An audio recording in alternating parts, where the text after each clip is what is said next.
Hey guys, tonight we wander into the sun-bleached remains of a long-abandoned trading post on the Silk Routes, where cracked mud walls ripple like ancient parchment under your fingertips. You trudge through drifting dust that once marked the footsteps of camel trains, and you probably won't survive this trek without at least one blister, so good thing we're talking slippers and not sandals. So before you get comfortable, take a moment to like the video and subscribe, but only if you genuinely enjoy what I do here.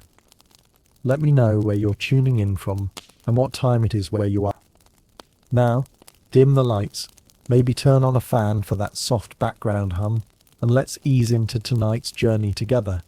You step across an uneven flagstone walkway, each stone engraved with the faint footprints of men who bartered silk and spices 4 millennia ago. Historians still argue whether this very path was first laid by Akkadian traders, or if it belonged to more elusive Sumerian caravans.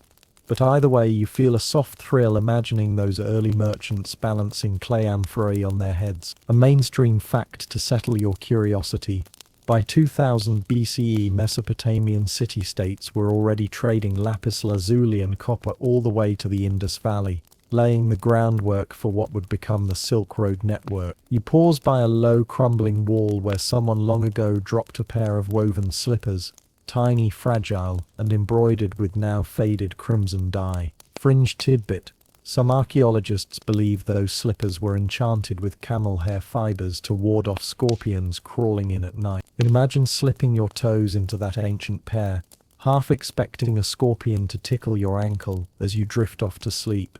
Sensory detail wafts in: the faint smell of drying sage and the distant clatter of pottery being sorted at a makeshift stall. You can almost taste the dusty sweetness of cardamom seeds cracking open under stones, a subtle flavor that traders prized above gold. The light here isn't harsh. It filters through torn canvas awnings like a soft spotlight on a dusty stage.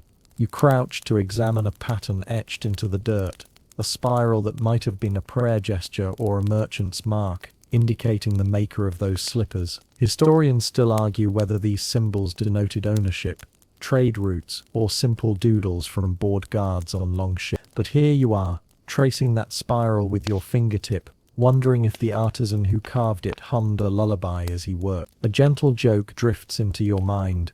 It's ironic that the world's busiest trade network would revolve around the softest objects: silks, silken robes, and most curiously slip. You almost giggle imagining a merchant slipping out of full battle armor just to relax in fuzzy foot coverings under the desert stars. This stretch of the route once connected the Fertile Crescent's palm groves to oases, tucked between dunes, each caravan pausing here to swap gossip and camel anecdote. One trader claimed his camel Omar refused to budge without his morning mint tea. Another insisted his beast sneezed on purpose to start arguments. Fringe rumor or not, you can picture it clearly and maybe stifle a smile as you imagine a camel with a mischievous twit. There's a mainstream historical fact tucked in: Chinese silk reached Mesopotamia by around likely carried over these very roads by intermediaries who never fully grasped the source of that shimmering cloth, so they called it heavenly fabric, and undoubtedly marveled at the slippers woven with it. You stand brushing dust from your knees and imagine archaeologists centuries from now debating whether those slippers were everyday wear or ceremonial gala gifts.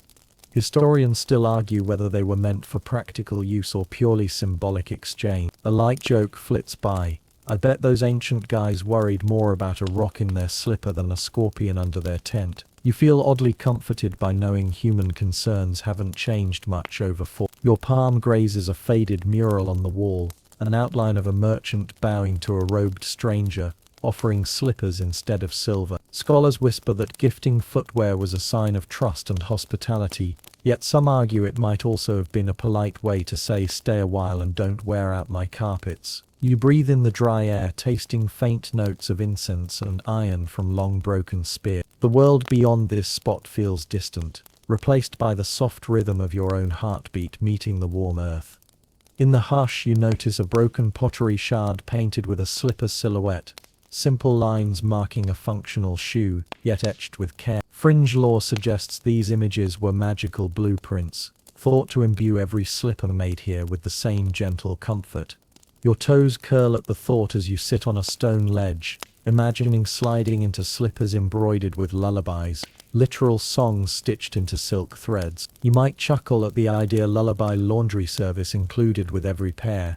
As the sun dips lower, shadows stretch across the ruin, merging with your own silhouette as if inviting you to become part of this ancient tapestry. You realize the slippers left behind are more than objects. They're echoes of countless nights spent under silent skies, feet cradled in soft soles while caravans snored around crackling campfires. And there at the edge of dusk, you understand this is only the beginning of our gentle journey into the mystery of those 4,000-year-old slippers. You step off the cracked flagstones and into a vast expanse of ochre dunes that stretch toward a bleached sky. The heat ripples in the air like a lazy mirage, and you feel a faint prickling at the base of your skull, proof that the sun here isn't just warm, it's a relentless oven. You trudge forward, each foot sinking slightly into the fine sand. This is the desert that countless merchants crossed while carrying bolts of silk, pounds of saffron, and oddly enough pairs of soft slippers meant to cradle tired feet at day's end. Historians still argue whether caravans preferred the southern or northern passes of the Taklamakan, but what we do know is that by around 50 BCE, Chinese traders had established temporary camps every 50 miles to spare their camels and their own souls from blister-induced misery. You pause at one such spot where a half-buried clay pot leaks cooling water into a cracked basin. A mainstream fact floats to mind: traders often marked these wells with simple stone cairns to guide weary travelers, forging a network of lifelines across what was otherwise an endless sea of sand. You squat and run your hand through the cool water, letting it drip down your dusty wrist. It's miraculous, almost as if someone engineered an ancient air conditioner. Fringe rumor has it that some merchants added crushed mint leaves to their water jugs, hoping the scent would confuse desert scorpions on the trail, though scholars still argue whether those mint-scented decoys actually fooled any eight-legged critters. You might laugh at the thought of a scorpion pausing mid-crawl to ask, "Do I sense peppermint?" Rising, you notice makeshift mats laid out in the shade of a battered tent. A small pile of worn leather cutting tools lies nearby, along with scraps of soft camel hide leather. These were the cobbler's stash. He was the secret MVP of each caravan. If he hadn't stitched those snug slippers, traders would have spent half their journey whimpering every time they shifted way. A quirky detail: camel hide gains softness when pounded by desert winds, so cobblers would often leave leather scraps to flutter overnight, softening the hide naturally. Historians still argue whether this technique was deliberate or just a happy accident. You lift a pair of slippers and examine their simple shape: a flat sole with an upturned toe, held to the foot by two thin leather straps. You slip your toes into them, and though they're dusty, you immediately notice how your arches sigh in relief. They're snug but not tight. You imagine ancient traders swapping gossip about whose cobbler made the comfiest pair. A gentle joke drifts by: maybe this was the original 5-star foot masser. Sitting on the mat, you peer up at the brilliant sun and realize that the camp's shade cloth is woven from silk. Yes, the very fabric you'll soon drift off to dream about. Silk tents kept out the worst glare and cooled the air beneath.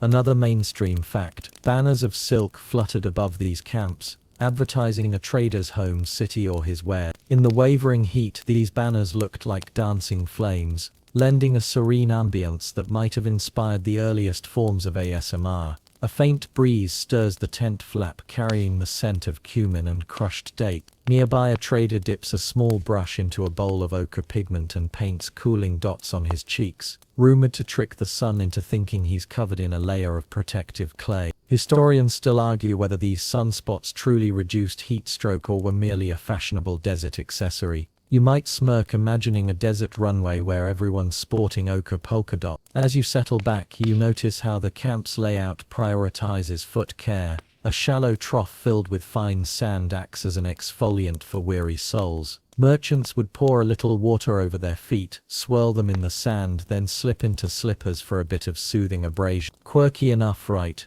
You can almost hear someone grumbling, "I paid for silk, not a sandy pedicure." You stand and walk toward a line of camels tethered to wooden stakes. Each beast paws at the ground, stamping down hot sand into firm patch. These improvised camel shoe fittings prevented them from sinking too deep. Mainstream fact: camel feet are already wide and padded, perfectly built for desert travel, but merchants still packed leather strips to reinforce soles on long journey. Fringe whisper, some caravans even greased camel hooves with melted sheep fat, believing the scent repelled sand fleas, though scholars still debate if it worked or just attracted hungry jackals. You pat a camel's velvety neck and imagine its owner grumbling about slipper expense. A gentle joke surfaces. Who knew camels needed foot spas more than me? The camel snorts as if in agreement. You climb a small dune to watch the camp silk tents glimmering like pale jewels.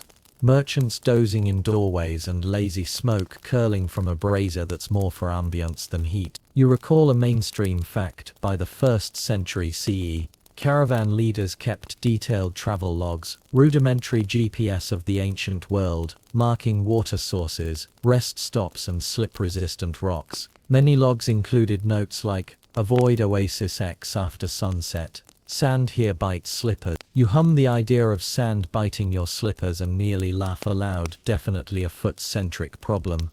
A trader strolls by balancing a tray of flatbread spiced with nigella seeds. He offers you a piece and you taste the crumbly dough fragrant with earth and warmth. You break into a grin.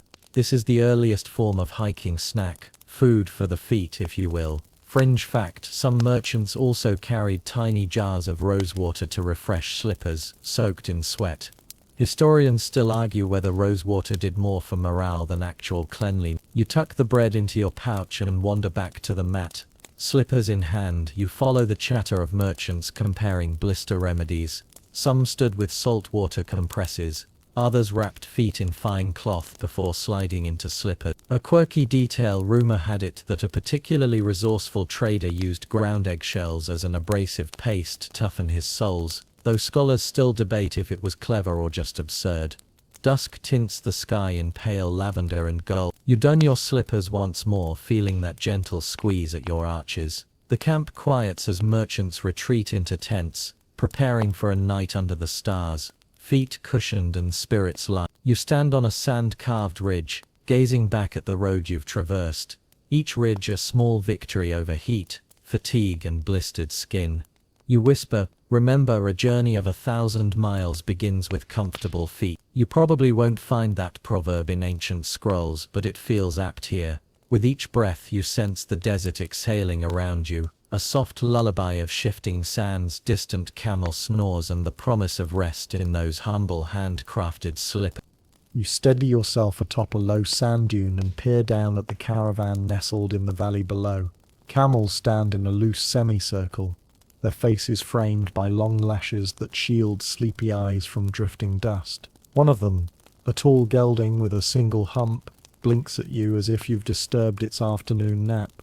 You walk toward him, each step stirring tiny whirlwinds of ochre grains across his broad, calloused. You're about to learn exactly why these gentle beasts earned the nickname ships of the desert, and why their personalities mattered more than you'd expect. A mainstream fact to settle your curiosity: camels can drink up to 40 gallons of water in a single session and go days without a sip, making them indispensable for traversing the dry expanses of the Silk Route. You crouch to inspect one's padded foot, designed like a natural snowshoe that spreads weight across soft sand. Historians still argue whether early traders in Central Asia first domesticated the dromedary, or the Bactrian camel. Some evidence points to Arabian breeders, while other finds suggest the double-humped Bactrian was tamed near the Oxus River first. Either way, you can't help but marvel at how evolution gifted these creatures with toes more like snow sandals than hooves. A fringe tidbit drifts into your awareness. In some caravan treatises, scribes described a camel's sneeze as a sign of good luck. Supposedly, if a beast sneezed 3 times at dawn, the journey would proceed without sandstorms. Scholars still dispute whether these sneeze omens were genuine beliefs, or simply amusing annotations by bored record keepers. You chuckle at the notion of a camel mid-sneeze predicting your fate, and almost whisper, "Sneeze away, my friend." Imagining the beast's nonchalant, you glide your hand along its thick neck, feeling the soft wool that cushions its shoulders. The scent is earthy and faintly sweet, like sun-baked hay mixed with desert sage. A gentle breeze lifts the edge of the camel's colorful woven saddle blanket, revealing intricate geometric patterns dyed with madder and indigo. You lean in, inhaling the aroma of dye and wool. Fringe lore suggests artisans added a drop of camel's own sweat to the dye bath, believing it bound the color more permanently to the fibers.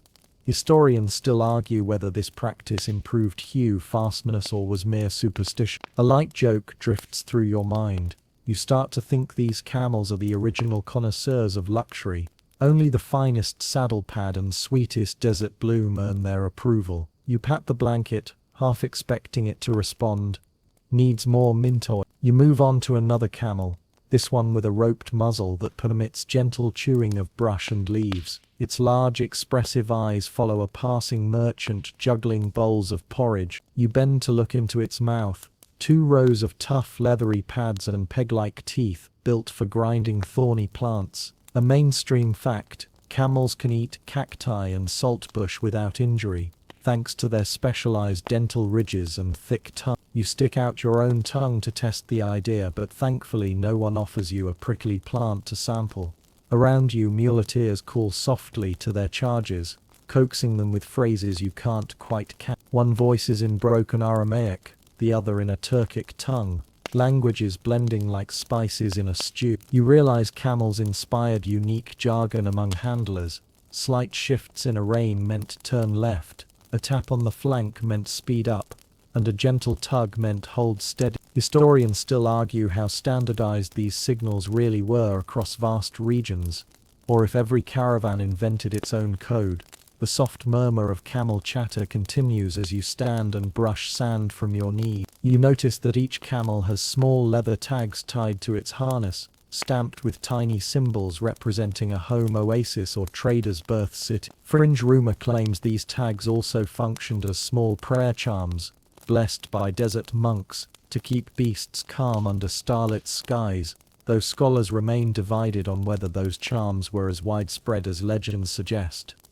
A camel behind you grunts and chomps on a stray blade of grass. You can't help but grin, imagining it commenting on your choice of footwear. Slippers. I could haul 10 times my body weight in sandals made of flip-flop. You lean forward, whispering, "Did your ancestor ever carry silk bales in slip?" It stares blankly, licking the air around your hand.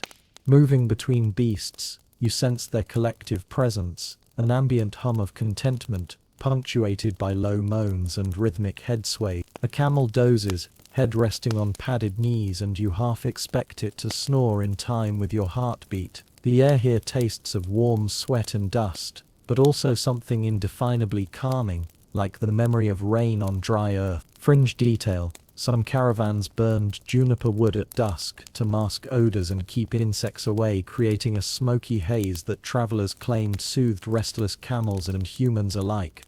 Historians still debate if the smoke truly deterred pests or just gave everyone an excuse for bedtime insects. You stand back and take in the tableau, a dozen camels silhouetted against a lavender dusk, their long legs folded beneath them as they chew cud. Each beast looks slightly different, some tall and lanky, others broad-shouldered with heavy fur ruff. Merchants break into small clusters, discussing tomorrow's pace and debating whether to push on before dawn's chill. A mainstream fact enters your mind: caravans typically traveled at about 3 miles per hour and covered 20 to 30 miles a day, balancing speed with the camel's stamina and the need to rest.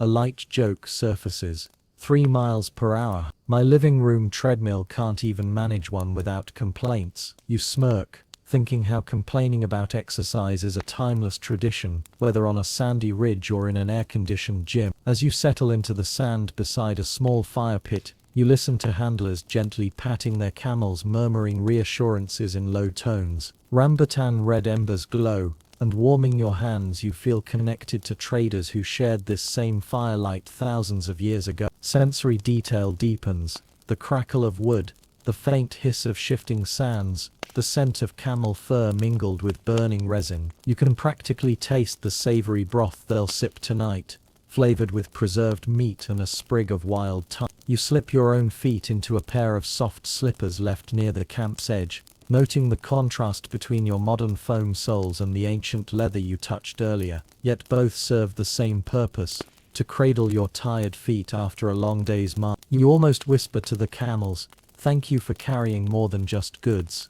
You carry our comfort too." The caravan's rhythmic breathing mingles with the desert wind's sigh. You imagine the camels exchanging their own stories of distant oases, of scorching days, of curious humans like you who linger to admire their calm strength. Historians still argue what names ancient traders gave their favorite camels, but some records list beasts with titles like Silver Hump and Dune Dance. The night deepens and you fold into your slippers, watching camels drift into sleep under the same stars that guided them for centuries. You feel their gentle presence seep into your bones, a living lullaby that soothes your thoughts. As the fire dims to glowing embers, you realize this bond between human, animal, and desert is woven as tightly as the finest silk traded along these routes, a tapestry of cooperation and gentle camaraderie that outlasts empires. You climb back into the heart of the caravan's open hold, where bolts of silk drape like water over wooden beams and sacks of spice stand in patient rows. The air here hums with color,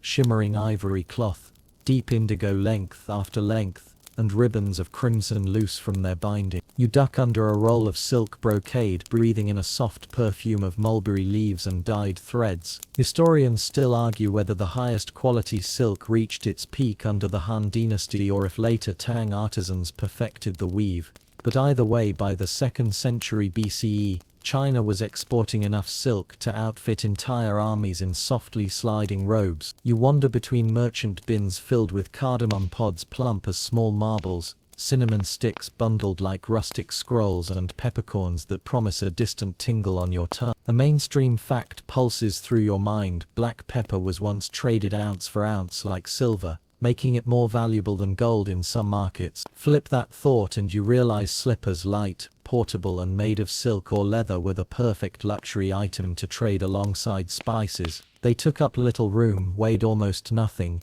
and whispered comfort after dusty miles. A fringe rumor wafts past. Some merchants believed that stuffing slippers with crushed cassia bark kept ill omens at bay, because the scent supposedly repelled wandering spirits. Scholars still debate whether this practice was widespread or confined to fringe cults that worshipped sandalwood. You smile at the idea of slippers double as spirit repellents, like little ghostbusters for your feet. You brush aside a mantle of saffron that looks like golden threads spun by sunlight itself. The trader next to you scoops a pinch between slender fingers and offers you the faintest taste on your tongue, an almost licorice sweetness. You can't help but chuckle. Eating a color must be the height of gourmet. Yet saffron did end up on palace tables from Malwa to Marseille, prized for flavor, color, and rumored aphrodisiac qualities. Historians still argue whether those romantic claims were early marketing gambits or genuine belief. Rounding a stack of folded wool cloaks, you spot a small crate filled with slippers lined in fox fur, soft, almost feather-light. Each pair is hand-stitched with soles so thin you almost feel the knots beneath your feet. A quirky detail: some traders offered try before you buy slippers so that prospective nobles could test them in public markets, creating an early form of consumer feedback, though scholars still debate how buyers resisted grievances if stitching unraveled on display. You press your palm to a bundle of raw silk, feeling its cool, slippery surface. The fabric gleams faintly like a dragonfly's wing. Fringe lore suggests weavers sometimes added crushed pearls to their dye vats to create a subtle shimmer, a technique so secret only one Gansu family knew the formula. Historians still argue whether those so-called pearl blend silks were actual products or just travelers' tales inflated by hearsay. You lean in, nearly expecting to find micro-pearls sparkling between wrap layers. Nearby, a merchant flips through a ledger marking columns of sand dollar-sized cumin seeds. He speaks softly in Sogdian, counting batches by weight. Cumin, cardamom, fennel, all these spices traveled thousands of miles to flavor cuisines from Persia to Byzantium. You remember that cumin was once used as a coin substitute in some Silk Road towns. You almost grin, imagining paying for slippers with a handful of cumin pods. That'll be 3 cumin, please. A light joke drifts through your mind. I wonder if anyone tried haggling with a spice mule. I'll trade you these nutmeg seeds for a pair of comfy slippers. It's absurd yet completely plausible in this floating bazaar of scent and silk. You turn a corner and discover a lounging trader clutching a cup of sweet tea steeped with safflower petals. He beckons you closer and offers a sip that tastes of mellow sunrises. He explains that sipping tea mid-journey soothed both stomach and spirit. Another mainstream fact, tea houses dotted the route, serving as rest stops where travelers could refresh themselves and re-wrap their slippers in fresh cloth. Without those tea houses, fatigue would have overtaken even the sturdiest feet. A fringe detail drifts in. Some caravans added powdered frankincense to their tea for a touch of spice and a mild hallucinogenic effect at high doses. Historians still argue whether those doses were recreational or medicinal. You cough politely at the thought of slipping into a mild euphoria mid-crossing and almost spill your cup. Ahead you see a low table covered in small ceramic dishes, holding unknown dusts and powders. The local apothecary has set up shop to peddle salves for blistered heel. You pick up a small jar labeled in Old Persian. The apothecary explains that their blend of crushed poppy petals, olive oil and goat's milk created a soothing paste you applied before slipping into soft leather slippers at night. They call it foot music for the light hum it seems to hummel under your skin. You might laugh at that translation, but it feels oddly poetic. Sifting through jars you find one filled with ground sandalwood. The smell is warm, woody and slightly sweet. Fringe gossip insists that sprinkling sandalwood powder in slippers warded off nightmares. Historians still debate whether such claims were metaphors for comfortable sleep or literal beliefs found in funerary texts. You slip a pinch into your pouch planning to leave your own slippers scented tonight. You step back and glance at the entire cargo spread, bolts of silk, sacks of spices, delicate slippers all beckoning with the promise of comfort. This floating marketplace moves on camelback and hoof, grafting cultures together footstep by footstep. You realize that slippers themselves were an unassuming ambassador, easing the harsh realities of travel while carrying patterns of distant land. A gentle joke flits through. Who knew the world's most important trade item was called foot armor? You shake your head, amused by your own as you secure a length of silk that your guide says will become the lining of your slipper box. You note the smooth interplay of commodities, shimmer and scent, softness and spice. The caravan's murmured negotiations, a fraction more of pepper, a discount on fox fur, feel like a symphony of hushed keyboards clicking, punctuated by camel bell tinkles. The sun dips lower, painting cargo shadows long across the sandy floor. You glance at your own slippers now resting beside a patch of saffron sacks, imagining how each item here will shape someone else's footsteps. The breeze carries a final whiff of cumin and honeyed tea, and you close your eyes to savor that blended aroma. You step out of the hold, feet cushioned and senses alight, understanding that these strange cargoes, slippers included, did more than just move merchandise. They wove a network of comfort, culture and commerce that stretched from sea to sea. And as the caravan creaks forward into twilight, you feel the subtle sway of progress, each luxurious foot covering a whispered promise of soft rest after long days under the merciless sun. You slip away from the bustle of spice-strewn stalls and camels' low rumbles to enter a narrow alley where a single lamp flickers above a charcoal brazier. Here lives the cobbler of this caravan world, a solitary figure whose hands shape comfort from raw hides and woven threads. You pause at the doorway as the scent of warm leather and burning resin drifts out, and you realize that without this quiet artisan, every slipper you've admired would be nothing more than a pretty idea. Inside, the cobbler's workshop is a dim nook carved from sandstone walls, barely large enough for a small wooden bench and an array of tools. A leather apron patched with dozens of overlapping hides hangs on a peg. On the bench lie awls, bone needles, twisted sinew cords, and small flasks of coloured dye. A single pair of slippers in mid-stitch rests on a worn wooden last. Historians still argue whether these lasts were carved by specialist woodworkers or crafted by cobblers themselves using local driftwood. But you lean in and notice the smooth contours that suggest decades of trial and error. A mainstream fact settles gently. By 2000 BCE, Mesopotamian shoemakers had developed lacing techniques that secured footwear snugly to the foot, preventing them from slipping off during long marches. You imagine the cobbler humming an unhurried tune, an early ASMR performance, while pulling sinew through supple leather. The rasp of his knife trimming rough edges is oddly satisfying, like the soft whisper of parchment being turned. You crouch to watch his methodical process. He dips a small flat brush into a shallow bowl of dyed blue pigment, then delicately paints the slipper's toe cap with swirling patterns reminiscent of rippling water. Fringe lore claims that the blue dye came from local indigo traded by seafaring merchants, and that wearing indigo slippers would ward off restless spirits at night. Scholars still debate whether this was widespread belief or simply a fashionable rumor among urban elite. You can almost hear the cobbler's inner monologue, just a splash of blue for serenity and maybe a ghost repellent, who knows. A gentle joke drifts through your mind. He's the original podiatrist meets artist, carving out comfort and painting tiny masterpieces in one. You stifle a grin as you note the mismatched slippers he set aside.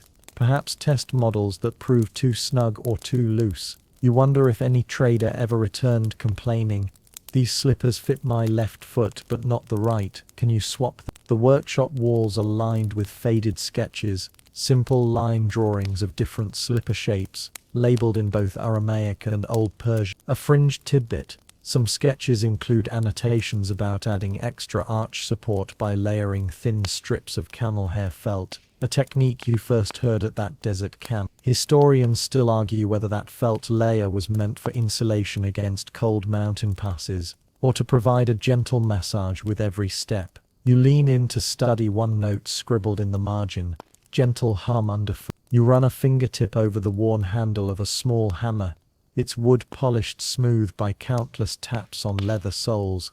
The cobbler smiles at your curiosity and offers you a thin strip of freshly cut hide. You wrap it around your palm and feel the warmth of the material, earthy, rich, slightly smoky from the brazier's ember. A mainstream fact hums in your mind. Leather tanning in antiquity often involved soaking hides in natural tannins from acorn bark or pomegranate peels, creating durable, flesh-friendly footwear. You can almost taste the faint bitterness of pomegranate on the hide surface. The cobbler gestures to a low shelf where slippers of all sizes wait to be claimed. There's a pair embroidered with silk thread in a lattice pattern so fine it looks like frost on a window pane. You pick one up and slip it on. The arch support cradles your foot. The sole flexes just enough, and you marvel at how the slightest curve at the heel keeps your foot centered. You sigh, a modern slip-on sneaker can't compete with this handcrafted delight. A light joke surfaces. If only my running shoes felt this cozy during tax season. And you smile at the thought of burying paperwork under leather-wrapped feet.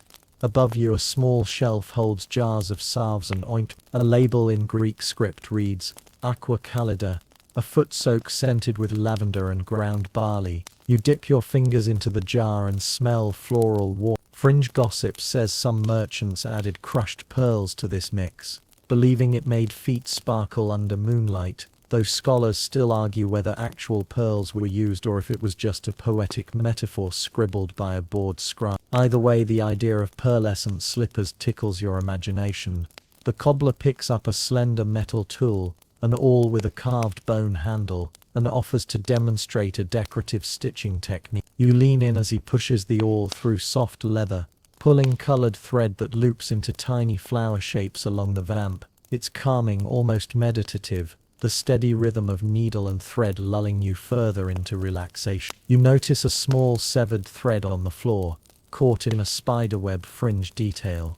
Some cobblers believed that leaving a single silk thread uncut brought good luck, as if the slippers had a living spirit. Historians still debate if this was a ritual or simply an excuse for laziness. You settle onto a low stool as he fits the newly embroidered slippers to your feet. The leather hugs your ankles with gentle firmness, and your toes spread comfortably. You feel pampered as though royalty slipped you into cushioned cloud. A mainstream fact floats by: in imperial courts, footwear was often changed multiple times a day to match different ceremonies, but for most travelers, a reliable pair of slippers offered sacred relief after endless miles. He hands you a small pouch of powdered myrrh, explaining that sprinkling it inside slippers kept them fresh on long journeys. You open it and inhale the resinous scent, warm, spicy, slightly bittersweet. A light chuckle bubbles up. Myrrh mash-up for marathon feet. Who knew? You tuck the pouch into your tunic pocket,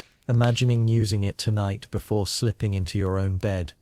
As you rise, the cobbler nods and returns to his bench where another pair of slippers await. You watch his steady hands pick up a needle and continue stitching, the soft scrape against leather like a whispered hymn. You pause at the doorway, turning back to absorb the comforting glow of his lantern. Shadows dance across hides and threads, each shape promising warmth on the coldest road. A gentle callback emerges. Just like those camel hoof greasing rituals, this cobbler's subtle trick saved many blisters and maybe a ghost or two. You smile, remembering the peppermint decoys and camel dung sunscreen debates, realizing that here in this quiet workshop, the simplest comforts have always mattered most. You step back into the moonlit alley, slippers warm around your feet, and feel a hush settle over your mind. In this hushed space, the artisan's craft breathes life into every thread and stitch, reminding you that behind every step on the silk routes, there was a careful hand aligning comfort with necessity, forging tiny havens of rest in a vast demanding world. You leave the cobbler's lantern-lit nook behind, and follow a narrow trail that winds toward ruins half swallowed by drifting dunes. The wind carries a fine whisper of sand that clings to your slippers as you trudge forward, each step sounding a soft crunch. The skeletal outlines of mud brick walls loom ahead, their faded silhouettes promising whispers of lives long buried. You pause at the threshold of a once thriving town, now a silent canvas of sun-bleached adobe and scattered pottery shards. Historians still argue whether this settlement was called Zarabad or Almazar by its original inhabitants, but either way, by the late 1st millennium BCE it served as a bustling waypoint where traders swapped camel caravans for river barges. You step across a collapsed archway, brushing grains of sand from fragile column stubs that once held vibrant tapestry. A mainstream fact hums in your mind. Many Silk Route towns fell to ruin when shifting river courses and political upheavals severed supply lines, leaving entire communities to drift into oblivion beneath merciless sand. Your fingers trace a partially buried courtyard mosaic, its geometric patterns echoing the swirling motifs on the slippers you've seen crafted by the caravan cobbler. Fringe evidence suggests that hidden beneath the sand lies a trove of intricately embroidered slipper fragments, tiny textile fossils that challenge assumptions about urban leisure in arid environments. Scholars still debate whether these were everyday household items or reserved for elite guests visiting from distant kingdoms. You crouch to examine a half-buried ceramic jar engraved with a slipper silhouette and faint inscriptions in Aramaic. You imagine a merchant's wife hastily storing her prized footwear before a sudden sandstorm tore through the town, leaving only her cherished pair entombed in clay. A gentle joke drifts through your thoughts. Ghosts of shopkeepers probably still gossip about whose slipper was the softest around here. The wind stirs, revealing a row of worn stair treads leading to what must have been a communal bathhouse. You climb the shallow steps, each one echoing with the memory of water splashing against tiled floors. A mainstream fact settles you. Public baths were cultural hubs along the Silk Routes, places where travelers rinsed off sand, exchanged gossip, and compared slipper brands before moving on. You step into the basin, imagining it filled with tepid water scented by rose petals and mint, the kind of gentle luxury that soothed blistered feet. Outside, tabletops fashioned from driftwood still lean precariously against a fallen wall. On one you find a scattering of faded slipper soles, fragments of pale leather scored with tiny grid pattern. Fringe lore holds that these grid impressions functioned like early foot mapping devices, helping cobblers tailor each pair for maximum comfort. Yet scholars remain divided on whether these grids were functional tests or simply decorative flourish. You stand and brush sand from your palms, glancing toward an overturned wooden crate half buried in fine dust. You clear away the grit to reveal a faint imprint, a sandal-like outline bordered by slender straps. If this were a modern shoebox, you'd call it vintage minimalism. A gentle callback surfaces. Remember that trance-like stride of nomadic slippers on desert sands. This is where those rhythms first met settled life. A distant breeze picks up a swirl of loose grit, carrying the scent of baked clay and sun-warmed tile. You inhale deeply, sensing the echo of cooking fires that once hissed beneath earthen pots here. You wander down what remains of a narrow alley flanked by low dwellings. Inside one you discover a rough-hewn niche where villagers once left their footwear before crossing a threshold, an ancient custom meant to keep sand and perhaps spirits outside. Fringe whispers claim that leaving slippers at the door protected a household from mischievous jinn, though historians still argue whether this belief originated locally or spread from Arabian folklore. Moving through a shallow arch you enter what must have been a ceremonial hall, its floor strewn with broken glaze shards painted in lapis blue floral designs. You crouch and fit your palm over one shard. The cool glaze contrasts sharply with your warm skin. You imagine the hall's polished tiles giving way to long lines of visitors, each offering gifts, including slippers to the local lord in hopes of safe passage onward. A mainstream fact, tribute exchanges along the silk routes often included luxury footwear as tokens of goodwill, signaling respect and shared comfort across linguistic divides. You cross a dusty central plaza where the stumps of 4 columns mark a once grand fountain. You step into its basin and brush around with your foot, uncovering a leather thong embossed with a wave motif. That single strap must have belonged to a slipper lost centuries ago. You lift it, feeling its brittle strength. Even now it would cradle a toe and bear weight. Fringe analysis in some recent excavations suggests these motifs denoted the workshop of a famed artisan, yet scholars still debate whether such stamps were trademarks or simple aesthetic choices. A muted chuckle surfaces. If only shoe sizes were standardized, we wouldn't have so many single slipper mysteries to solve. You slip the strap into your pocket for safekeeping, planning to examine it later by firelight. You wander to the edge of the ruins where undulating dunes lap gently at sun-baked walls. A lone fragment of silk embroidery flutters in the breeze, threads of indigo and gold dancing among the grains. You gingerly pick it up. The silk is impossibly fine, softer than a butterfly's wing. This, you realize, must have been part of a slipper's decorative flap, an elegant flourish left behind when its pair slipped from a noble's foot, caught in the final sands of Zarabah. Sinking to your knees, you imagine the town's final moments. Merchants packing up, villagers fleeing ahead of an encroaching sandstorm, precious items left in haste. The muddy footprints that once led to this spot have long since faded, but these slipper traces remain, a quiet testament to human desire for comfort, even in life's harshest chapters. The sun dips low, casting long shadows across ruined walls that glow warm amber. You stand, brushing the fragment gently between your fingers, mind drifting to that cobbler's bench and the caravan's scented tea. A mainstream fact reminds you, after a town's abandonment, shifting sands often preserve organic materials like leather and silk in remarkable condition, yet exposing them to air accelerates decay. You wrap the fragment in a soft cloth, tenderly protecting it from your modern breath. A fringe thought drifts in. Maybe each fragment is a message in a bottle, a silent whisper from the past asking you to remember their gentle footsteps. Historians still argue how much these small artifacts tell us about daily life versus ceremonial display, but you know one thing for certain: in every abandoned town, slippers speak louder than grand monuments. You turn away, slippers snug beneath your feet, and follow a ridge of rubble back toward the caravans awaiting you beyond the dunes. As you walk, you carry more than just a fragment. You carry a story of fleeting homes, of people who cherished even the simplest cradle for their feet. The wind sighs through the broken walls, guiding you onward, reminding you that comfort and curiosity never truly vanish, even when civilization does. You follow a narrow track beside a dry stream bed, its weathered stones warm underfoot even as your slippers cradle you gently. Above you, the thorny branches of wild mulberry trees reach for the sun, their leaves rustling in a hush that feels almost conspiratorial. This is the unseen origin story of silk, the reagent that transformed simple slippers into objects of legend. And tonight, you'll trace the journey from humble silkworm to sumptuous soul. You pause beneath a low-hanging bough and pluck a single mulberry leaf, crisp at the edges yet yielding a faint, sweet tang. When you nibble its tip, a mainstream fact settles in.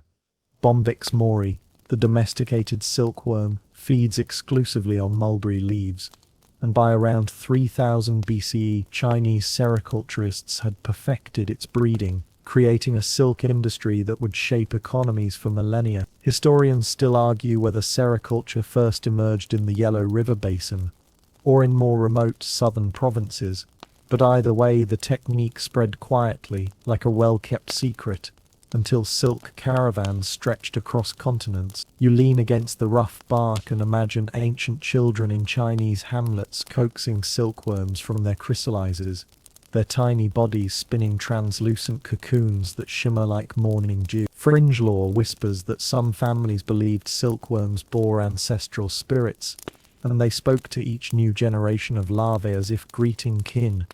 Scholars still debate whether such rituals were genuine piety or charming marketing myths, meant to imbue silk with spiritual value. You smile at the thought of hushed lullabies sung to writhing worms, picturing a toddler softly crooning, "Spin, little worm, spin your gleaming bed." Ahead, a low earthen hut marks what must have been a silk-rearing house. You step inside, the air shifting from desert dust to a muted warmth spiked by faint humidity. The walls are lined with bamboo racks where pale silkworms once feasted, and the floor still bears a scattering of discarded husks, fuzzy casings that crackle underfoot. You kneel to brush a few husks aside, feeling their papery fluff cling to your slippers. An echo of countless past harvests, a sensory note drifts in, the faint minerality of damp earth mixed with faint hints of fermenting leaf sugars, a smell that must have signaled promise to early sericulturists. You inhale deeply, letting the aroma ground you in this quiet workshop. Moving to a central table, you find a shallow wicker basket containing a single dazzling cocoon, pale gold about the size of an almond. You hold it between thumb and forefinger, marveling at its weightlessness. A fringe detail emerges in some remote village. Silk harvesters believed that the first cocoon of the season held healing properties, and they bound it to young children's wrists to ward off fevers. Though historians still argue whether this custom was ever widespread or confined to isolated hill tribes. You gently trace the cocoon's smooth surface, imagining it once pulsed with the life of a hungry larva. You recall a callback to the cobbler's workshop. Those same cocoons were boiled in fragrant water to soften the sericin, releasing long, unbroken fibers that were then reeled onto spool. The process required patience. Each filament could stretch over a mile, but skilled reelers moved like dancers, guiding delicate threads without break. A mainstream fact floats by. Ancient Chinese records describe royal workshops where artisan girls, often called silk girls, worked in near silence to preserve fiber integrity, and those imperial reeler schools set standards unmatched elsewhere for centuries. You lean close to the basket and spot a single broken cocoon filament, tangled and fragile. Fringe rumor suggests that feeding these broken bits to silkworm-fed fish produced a silk-infused roe prized by elites. Historians still debate whether this was culinary innovation or simply courtly whimsy. You chuckle inwardly at the image of silk-touched fish eggs delicately plated under jade lamps. Standing, you follow a low earthen channel to a clay basin where steaming water once boiled cocoon. The basin's lip is chipped, but you can imagine its original sheen, the water turning pearly as filaments unwound. A trader's notations find you sericulturists added ash or alum to regulate pH, ensuring threads stayed strong. You scoop a fingertip of residue and taste its sharp mineral tang, remnants of a process that married chemistry with craft long before modern labs existed. Nearby, a faded mural depicts a procession of women carrying baskets of white cocoons, their robes embroidered with stylized worms and leaves. A quirky detail, some murals include tiny silkworm caricatures, complete with smiling faces and tiny hats. Historians still argue whether these whimsical doodles were common folk art or the private humor of court painters. You lean in, half expecting one grubby worm face to wink at you. You step outside into the open, where the late afternoon sun illuminates fields of new mulberry shoots. Rows of saplings sway in gentle rhythm, their shadows creating a dappled dance across the dusty pathway. You stroll down one row, slippers scuffing softly over fallen leaves, and you pause to admire a single shoot bursting with tender leaves, a reminder that the cycle begins anew each spring. A serene joke drifts through. If only my morning coffee grew on mulberry bushes, I'd never leave this grove. You snort quietly, remembering earlier tea houses on the silk routes where traders swapped brew recipes. You reach a small stone marker, carved with stylized wave patterns, likely the signpost for sericulture knowledge passed down in guilds. You brush away the patina of moss to reveal characters stamped in archaic script. A mainstream fact: these markers, occasionally found near ancient rearing houses, identified the clan or guild responsible for maintaining breeding stock, ensuring quality control across regions. Their presence here suggests this hamlet belonged to a network of sericultural experts rather than casual villagers dabbling in silk. Within the shade of a vine-draped pergola you find a clay jar filled with powdered silkworm droppings, known as silks. Fringe lore holds that sprinkling silk sand into slippers enhanced cushioning by trapping microscopic silk fibers beneath your foot. Historians still debate whether silk sand's use in footwear was practice or myth. You dip a finger into the jar and feel the fine granules slip through your skin like miniature pearls, marveling at a substance rooted in waste yet treasured for comfort. You close your eyes and imagine ancient artisans mixing silk sand with ground rose petals and goat's milk to create a paste that softened new slippers, an early form of memory foam. You open your eyes and nearly laugh at the idea. Goat's milk memory foam slippers, a 3,000-year-old wellness fad. Turning to leave, your slippers graze the edge of a crumbling threshold where someone etched tiny feet into the stone. You crouch to follow the footprint path, noting how the carved toes point toward a small infirmary room. Inside, the remains of an ancient footbath lie in fragmented tile. A mainstream fact: early travelers used baths infused with scented oils and ground herbs to treat swollen feet, often followed by fresh slippers to lock in relief. You imagine weary pilgrims filing in, soaking their soles, then slipping into slippers scented with lavender and myrrh. You step back into the trail, the mulberry grove falling away behind you. The dusk light plays upon the dusty road and the gentle hum of cicadas rises like applause for the day's end. You feel a subtle vibration underfoot, a whisper of silk threads woven into leather for miles. A final fringe thought floats by. Some caravan journals note that whispered lullabies woven into slipper linings could be heard by the wearer, creating a soft hum as fabric shifted. Historians still argue if sound-emitting slippers ever existed or if those tales sprang from poetic traveler. You lift a hand to your ear and listen to the silence. The grove breathes around you and you realize the humble silkworm's labors echo in every step you take. As the last light fades, you follow your slippers back toward the main caravan trail, content in the knowledge that the softest silk began its journey right here, leaf by leaf, cocoon by cocoon, until it became the gentle cradle for feet on the world's oldest highway. You ease yourself onto a weathered stone bench shaded by a swaying palm, watching the caravan unfold like a living tapestry at midday. The air is thick with warmth, yet here under the palm's dappled shade you feel a gentle relief as inevitable and welcome as the first sip of tea. After dusty miles, merchants clamber down from their camels, shedding scarves and settling onto woven mats. You join them, slippers whispering against the stone, ready to taste the beverage that fueled journeys and sparked stories across continents. A mainstream fact drifts through your mind. Tea first traveled westward from China over the Silk Routes. By the 3rd century CE, carried in clay jars that protected aromatic leaves from heat and humidity. You pour hot water from a battered brass kettle into small handleless cups, each one chipped yet polished smooth by generations of steam. The tea steams in thin blue wisps, and you inhale the vegetal aroma, faintly sweet with hidden astringent. You lift the cup with 2 fingers, feeling its warmth seep into your palm. Fringe lore insists that some traders added pinches of powdered musk to their tea, believing the scent wards off evil gazes, though scholars still argue whether musk-infused tea ever truly caught on, or if it was confined to elite caravans aiming to outscent each other. You sip and a soft grassy bitterness blooms on your tongue, mellowing as you breathe out. A light joke tickles your thoughts, If only my morning coffee came with a side of anti-evil gaze musk, I'd feel invincible at work. You grin and tuck the idea away for later. Around you, merchants lean back against camel saddlebags, exchanging tales between sips. One recounts how his camel once led him astray at dawn, following a phantom oasis he swears appeared in a dream. Another boasts of trading slippers for silk in a mountain hamlet where frost formed on tents by sunrise.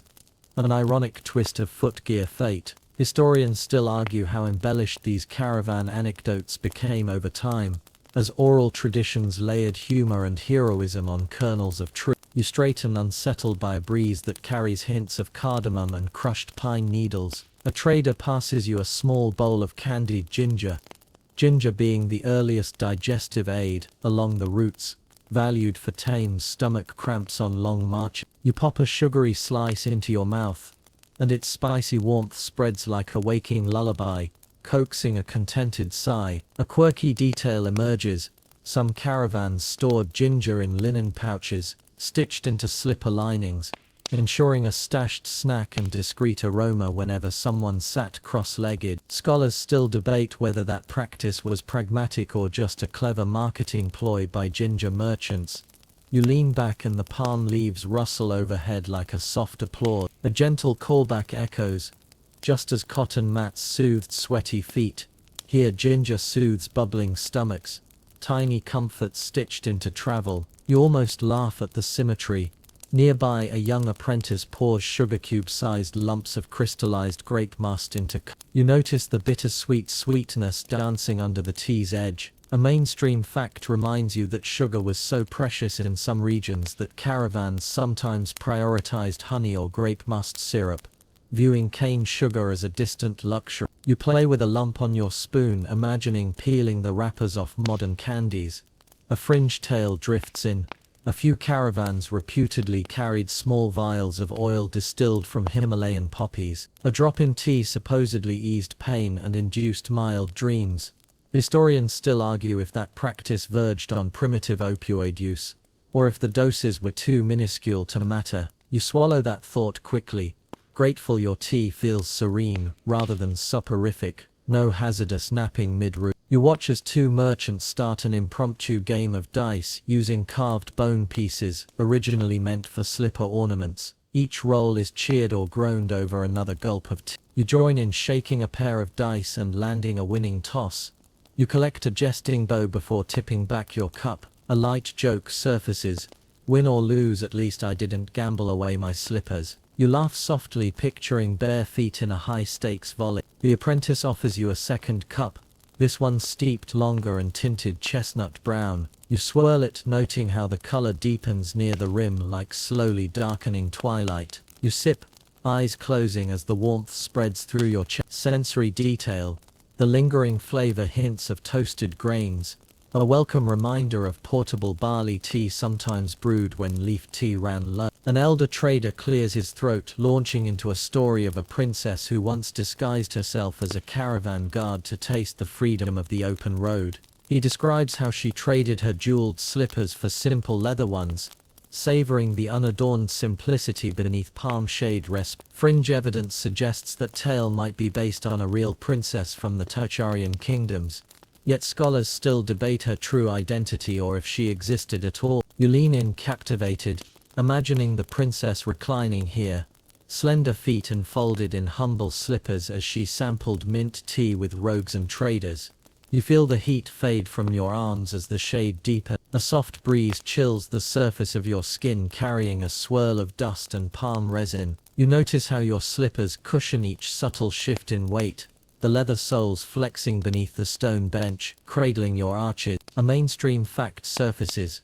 Many travelers believe that slipping into fresh slippers after tea prevented cramping during the next march. Footwear therapy, if you will. You look down at the slippers hugging your feet and think how similar they feel to the embroidered ones at the cobbler's bench. Even 4,000 years later, that basic design persists. Sole straps and a promise of relief. A gentle callback emerges. From camel-hide leggings to silk-lined delights, comfort traveled hand in hand with A merchant passes you a folded scrap of parchment on which is sketched a map of the next oasis, complete with symbols marking tea houses and differing slipper emporiums. You trace the route with a fingertip, discovering that some stations specialized in goat hair felt lining for chilly nights, while others boasted sapphire-dyed straps for noble. Fringe speculations swirl in your head. Perhaps the maps themselves became collector's items, exchanged for rare spices. Historians still argue the extent to which these maps combined practical directions with status symbol. You fold the parchment and tuck it into your belt, sipping the last of your tea. The cup is cool now, its final drop sweet with sugar and memory. You rise, brushing dust from your knee, and merchants stand in unison, stretching their legs to prepare for the afternoon march. You stand too, feeling the slippers cling to your feet as anchors of comfort, ready to carry you forward. A final light joke bubbles up. I bet those ancient tea houses offered slippers with every pour. Buy a cup, get happy feet. You chuckle and shake your head at the age-old marketing scheme. With one last glance at the palm-shaded Oasis Cafe, you step into the sun, slippers whispering secrets of rest and renewal. The caravan moves on, leaving the shaded benches and warm tea behind, but you carry the calm within you, an inner reservoir of serenity brewed from leaves, laughter and laced leather. You push onward into the foothills where jagged peaks pierce the sky like ancient sentinels. The air sharpens with cold, and your breath billows in soft clouds that drift away on a chill breeze. You trudge upward along a narrow switchback trail carved into scree and weathered stone, slippers cushioning each tentative step even as the wind tugs at your ears. Remember that refuge of palm-shaded tea. This is its opposite, a high-altitude realm, where warmth is earned and prized more than gold. A mainstream fact anchors your thoughts. By the 1st century CE, Silk Road caravans routinely navigated the Pamir and Hindu Kush passes, some reaching elevations above 15,000 feet, where temperatures plunged below freezing even in summer. You feel that drop now, as a stray puff of wind sweeps across the ridge, seeping through woolen leggings to nip at your thighs. Historians still argue whether traders favored the more treacherous northern Karakoram Pass, or the slightly lower but avalanche-prone Kunjarab route. Either way, every path demanded sturdy footwear that could insulate against frostbite. You pause at a ledge overlooking a plunging valley laced with pale ribbons of glacier melt. Below, a caravan snakes its way along sheer cliffs, camels picking their way like dancers on a narrow stage. The sight steals your breath for a moment until you remember your slippers. You glance down at your feet, tucked into a pair lined with thick felt, and feel a glow of gratitude creep up your legs. Fringe rumor tickles your mind. Some desert-trained traders swore by stuffing slippers with heated river stones at night, believing the stones radiated warmth through frost-laced dawns, though scholars still debate if this practice actually thawed numb toes or simply provided psychological comfort. A light chuckle escapes you as you imagine trading precious silk for a pouch of volcanic pebbles. Exchange rate: 1 bolt of brocade for a roast-your-toes rock. You tuck the idea away as you steady yourself against a low cairn marking the summit's crest. Here travelers inscribed hopes and warnings in Proto-Iranian script.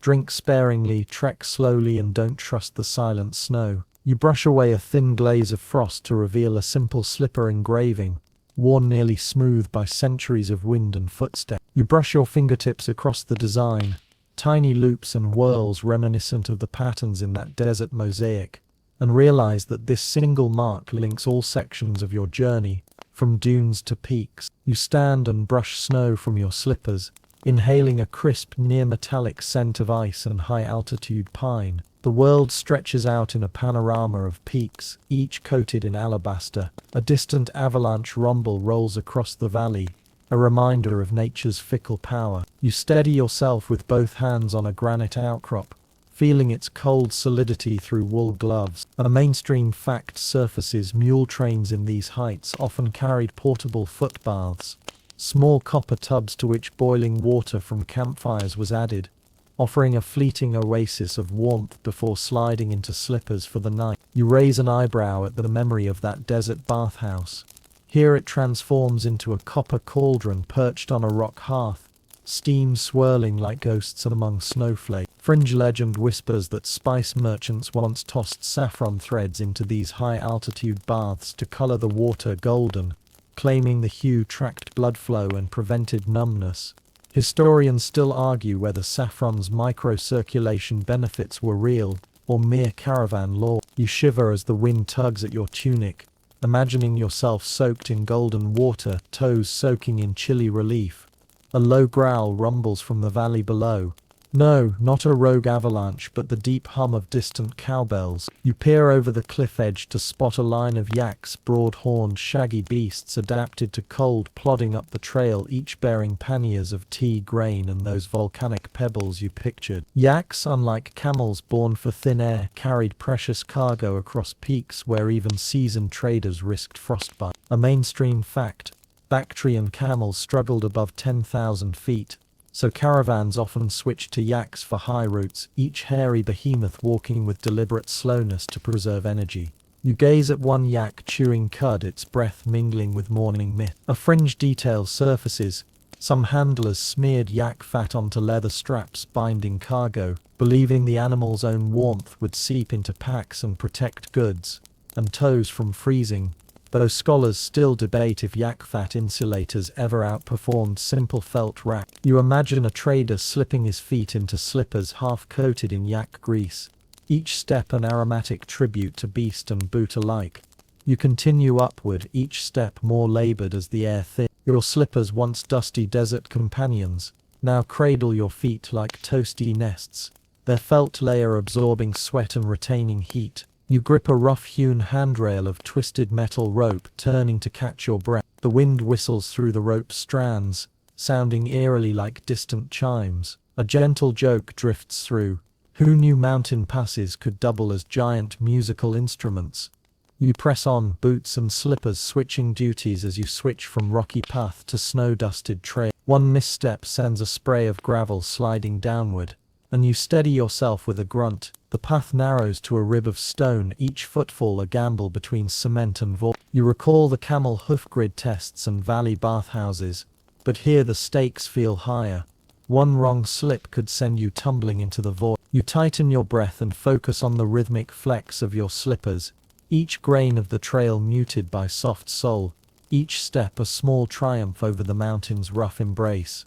Finally you crest the path. A shallow drape of snow covers a cairn adorned with prayer flags, tattered strips of cloth that once fluttered with whispered blessings. You step onto a flattened summit plateau, slippers sinking slightly into the powder. You set down your pack and let the wind carry your scarf into a slow, billowing dance. Around you flags snap in a steady hiss, and the world drops away on all sides in a dizzying panorama. You crouch to examine an inscription carved into a stone slab, verses in Sanskrit praising safe passage and soft soul. Travelers had paused here for millennia to mark their conquest of cold.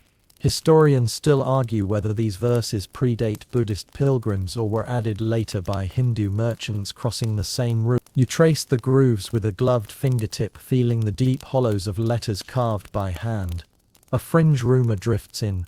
Some pilgrims believed that leaving a pair of worn slippers at the summit granted them eternal guidance on future journey, as if the stones absorbed the traveler's spirit and became a silent Sherpa, though scholars still debate whether any actual slippers survived as offerings or melted into ground frost. You glance around for abandoned footwear but find only prayer flags snapping in the wind. You rise and stretch, feeling your muscles relax as adrenaline ebbs. The air tastes faintly of juniper resin carried up from lower slopes. You unwrap a small scarf and create a cushion for your slippers, setting them beside you like honored guests. You sip a flask of barley tea, warm enough to stave off shivers, and feel its heat spread through your chest and down to your toes. A mainstream fact surfaces.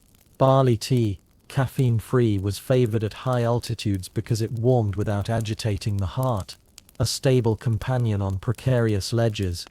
You lean back against the cairn, slippers cradling your feet in layered warmth, and gaze at the horizon's jagged edge. The journey ahead will be descent easing into warmer valleys, but this moment is pure cold, silent and triumphant. A soft callback glides through your mind.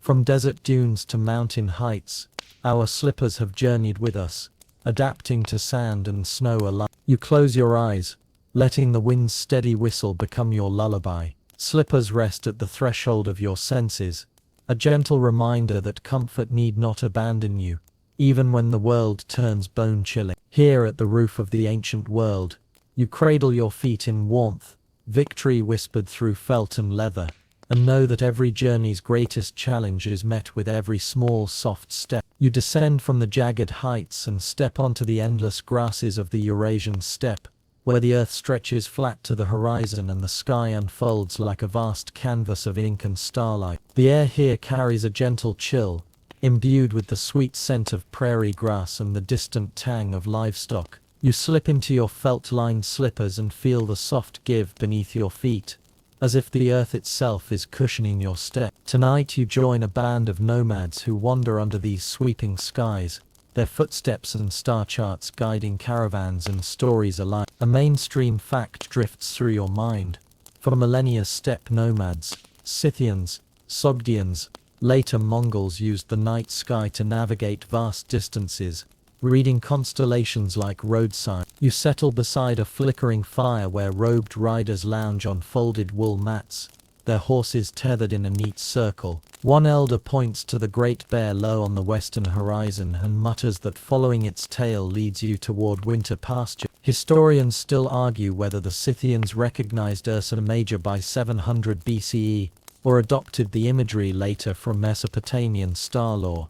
But either way, the stars here feel as old as the ground beneath your slippers. The nomads pass around a skin of fermented mare's milk, kumis, its aroma tangy and slightly effervescent. You take a modest sip and the liquid sparkles on your tongue like tiny midnight stars. A fringed tidbit surfaces. Some tribes believed that slurry left overnight in their felt tents absorbed starlight, enhancing the milk's spirit-soothing properties. Scholars still debate if that was poetic metaphor or a genuine ritual involving open-air fermentation. You smile at the notion of milk glowing under star-splattered felt, then hand back the skin with a soft clink of bone stopper against leather. Above you, the Milky Way arches overhead like a glowing robe. The nomad beside you traces it with a calloused finger, pointing out the celestial stallion, a pattern of faint stars said to carry lost travelers back to camp. Historians still argue how standardized these star names were.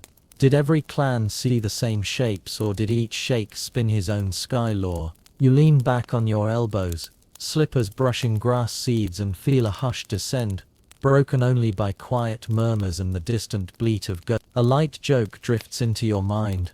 I'd follow that stallion any day, especially if it leads to slippers at the next oasis. You suppress a grin, mindful of the elder's calm gaze. A faint breeze rustles the grass, carrying with it the scent of thyme and leather. You rest a hand on one slipper's strap, feeling the texture of felt and suede where the craftsman's stitches hold them together. Around the fire, a young rider unrolls a bird-bone flute and plays a soft melody.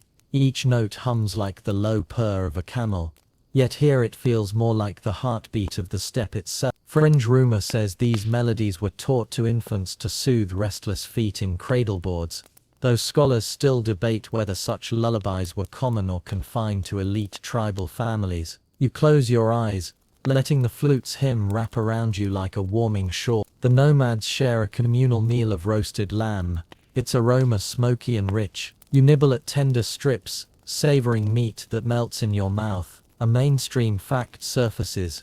Steppe dwellers prized mutton for both nutrition and fecundity, believing it endowed strength for long rides. You pass around a small dish of crushed wild garlic, its bite sharpening each morsel. A quirky detail emerges. Some herders tucked garlic sprigs into slipper linings to ward off fleas and ticks. Scholars still argue if this prevented bites or simply perfumed damp feet. You glance up at the stars again, noting how constellations pivot slowly overhead. The elder shifts tripod legs supporting a smoky brazier and sprinkles juniper chips into the coals, sending fragrant tendrils into the night air. You breathe in the resinous scent, feeling it clear your mind and warm your chest. A light callback surfaces.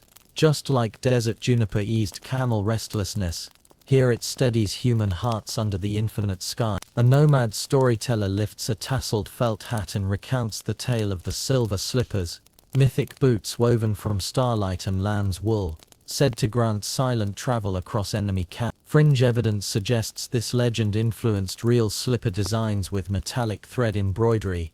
Historians still debate whether actual slippers shimmered like moonbeams or remained humble in muted hues. You imagine slipping on those ghostly boots, each step inaudible as a whispered secret. The fire crackles and you feel its warmth seep into your bones. Sensory detail ripples through you.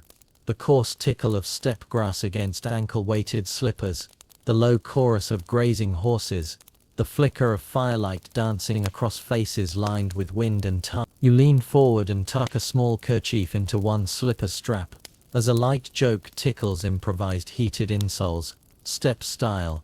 Suddenly the elder gestures to a glowing lantern hanging from a crooked forked branch. You note that the lantern's paper panels are painted with constellation maps, each side offering a different quarter of sky. He hands it to you so you can study the stars better without squinting. The lantern emits a soft golden glow that warms your slippers as you cradle it between hands. A mainstream fact floats by. Portable lantern maps were common among nomadic priests, guiding night rituals and caravan waypoints. Historians still argue how widespread these star lanterns were. Did every traveler carry one, or were they symbols of spiritual authority? You turn the lantern gently, admiring the precise dots marking Aldebaran and Vega. Fringe lore declares that staring at these points while barefoot in slippers at midnight reveals dreams of distant homelands, though scholars still debate whether such dream divination rites were prevalent or niche mysticism. You hold the lantern at arm's length, slippers planted firmly on the grass, and watch constellation names drift through your thoughts like drifting clouds. The storyteller clears his throat and begins a poem, each line a step in a journey across plateau and desert, mentioning slippers worn thin at heels renewed by trades along the route. The cadence softens your pulse. You find yourself humming the a gentle callback surfaces, just as the cobbler stitched comfort in sandstone lanes. Here the poet stitches solace in starry verse. You lean back and let the poem wash over you. Above the ridge Jupiter glows bright, a steadfast companion marking the mark. A fringe detail emerges. Some tribes used Jupiter's wanderings to schedule slipper-making festivals during slack trading seasons. Historians still argue whether these gatherings were religious observances or merely practical market fairs. You imagine stalls of felt, leather and silken straps arrayed like patchwork beneath the same sky. A soft wind sighs and the fire dwindles to glowing embers. You rise and flex your toes within the slippers, feeling the gentle arch support press against sinews loosened by sit. You step away from the circle, walking a slow loop around the camp's perimeter. The grass whispers beneath your soles. Sensory detail, the night air tastes faintly of smoked meat and cooled earth.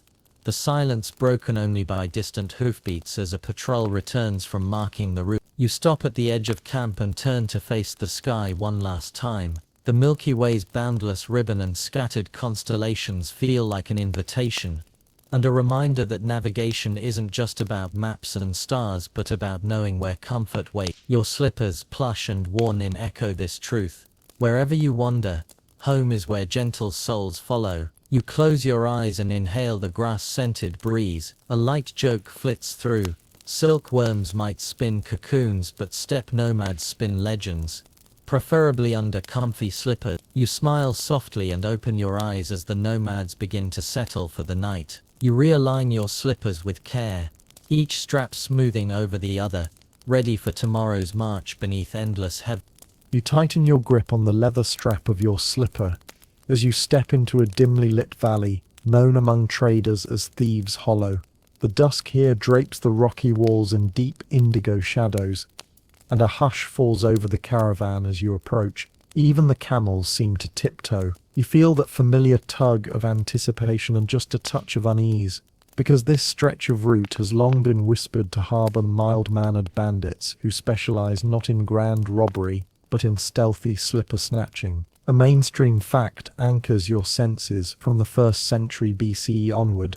Silk Road patrols struggled to curb petty theft in narrow canyons, so merchants often hired lightly armed guards or rigged their packs with noisemakers to deter hands in the dark. Historians still argue whether these hollow ambushes were organized gangs or ad hoc opportunists, but either way you know to keep your footwear close at heel.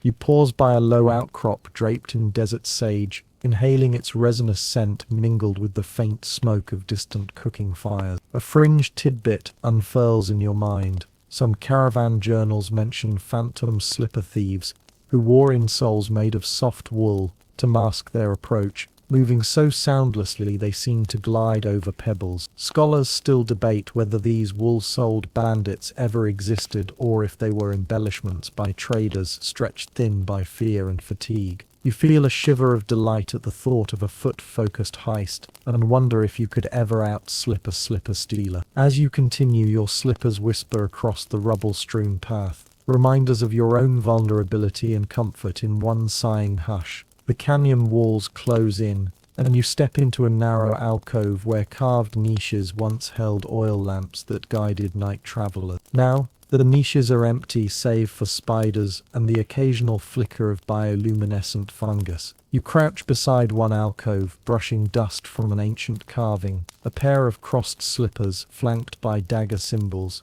a warning that hospitality here was conditional at best. You rise and press forward, and soon you spot two figures draped in faded wool cloaks hovering by a small fire. Their faces are obscured, but you catch the glint of metal at their waists. No swords but slender knives used for cutting straps. A light knot forms in your stomach, but you remind yourself of the caravan's usual deterrents: bells sewn into cloak hems, makeshift foot alarms, and the occasional guard's lantern suddenly swinging to life. You admit, with a gentle joke to yourself, that trading slippers for silence might just make these bandits the most polite thieves in history. One of them steps forward and holds up a single slipper dangling from a leather thong, inspecting it like a jeweler with a gem. You recognize the embroidery pattern. It matches the fox fur-lined pair your cobbler fashioned in that quiet workshop. Your chest tightens. A fringe memory surfaces. Journals from Persian merchants mention bootlegging thieves who specialized in stealing only high-value footwear, leaving entire loads of silks and spices untouched. Historians still argue whether these thieves were driven by profit or a peculiar obsession with fine footgear. You step into the firelight, slippers bare against rough stone, and the bandit's cloak flutters, but instead of drawing a knife he nods and gestures for you to see. You exchange wary glances with your guide, who raises an eyebrow in amused caution. The bandit holds out the slipper, then points to his own patched boots and shrugs. A universal question trade. You settle cross-legged on a smooth rock slab, examining your solitary slipper and the bandit's cracked, well-worn pair. A mainstream fact surfaces. Barter among thieves was surprisingly common. Stolen goods often exchanged hands several times before leaving the valley, creating a hidden network of second-hand traders. You tuck your sandal back on and lay your modern slipper beside the bandit's, noting the difference in stitching and material. His boots are sturdy but rough, lacking the supple curve of your own. He tilts his head towards your slipper, and then to a small pouch at your belt spice. A smile ghosts across your face. Is this how I'm supposed to haggle?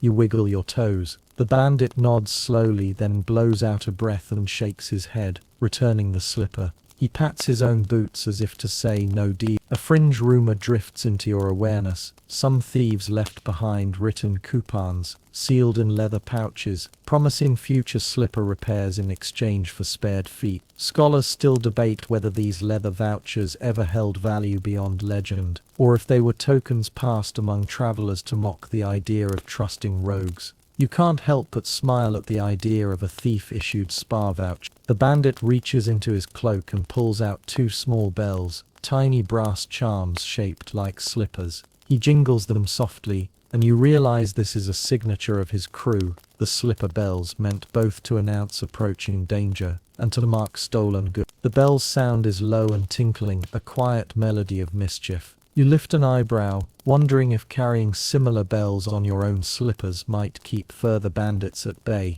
The bandit sets the bells on the rock, taps one with a dusty finger, and then pushes both toward you. His gesture is clear: keep one. You pick a bell and attach it to your slipper strap, the metal cool against your leather. A gentle laugh flares in your chest. My slippers just got upgraded with state-of-the-art anti-theft. As the bandits fade back into shadow, you study the bell's intricate slipper motif. Fringe analysis suggests these charms were crafted from melted-down temple ornaments, blessing each step with protective power. Historians still argue whether the motifs held genuine ritual significance or were simply decorative flourishes appealing to practical humor. You jingle your foot and feel a subtle lightness, as if the rhythm of the bell lulls anxious thoughts. You stand and brush dust from your knees, tucking the remaining bell into your pouch. The guide hands you back the matching slipper you'd laid aside. You slip it on, bells chiming in gentle unison, and take a careful step. The sound echoes softly against canyon walls, turning potential thieves into unwitting heralds. A mainstream fact returns to mind. Some caravans intentionally forged duplicate pairs of slippers, one lush set to tempt thieves, and a spare pair hidden beneath packs. You wonder if the slipper bells ever targeted decoys or real treasure. You follow your guide through the narrowing gorge, the bells approving your departure. The passage widens, and the sky opens above you again. You glance down at your feet, slippers snug, bells tinkling, and a sense of playful triumph in every step. A gentle callback surfaces, just as the cobbler painted blue to ward off ghosts. These bells ward off bandits, tiny guardians at your heel. You emerge at the canyon's mouth to find your caravan waiting in a twilight glow. Merchants adjust packs and fasten cloak clasps. A guard spots your bells and raises a curious grin. You give a slight bow, letting the bells sing a soft introduction. He chuckles, then nods approval. Let's hope no more slippers go missing tonight. You breathe in the cool evening air, scented faintly with juniper and distant campfire smoke.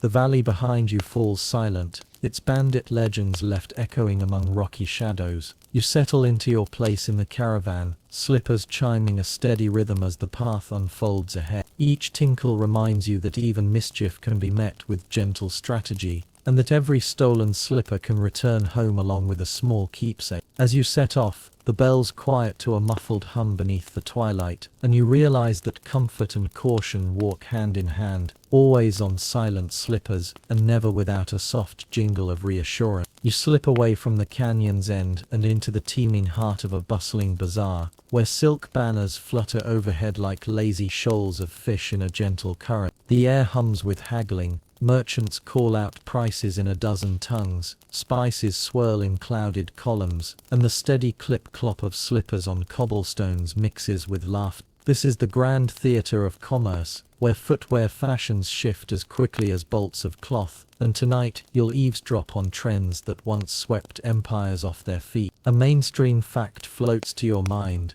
By the 8th century CE, market regulations in major Silk Road cities like Samarkand dictated specific weights and measures for textile and footwear trade, standardizing transactions across vast territory. You note stamped wooden scales at one stall, each weight carved with the city's emblem, a lion for bulk, a winged stallion for Merv, ensuring a pair of slippers claimed to be Samarkand silk truly matched promised quality. Historians still argue how rigorously these measures were enforced beyond central markets, but they clearly shaped consumer trust and merchant reputations. You weave between stalls draped in fabrics, glossy satin silks, rough-hewn woolens and sturdy hemp weave. One vendor displays slippers with soles woven from palm fiber, revealing intricate braided patterns. Fringe tidbit: some traders claimed these palm fiber soles were inspired by desert nomads, dust-resistant sandals, an homage to their resourcefulness, though scholars still debate whether palm weave ever rivaled leather in durability,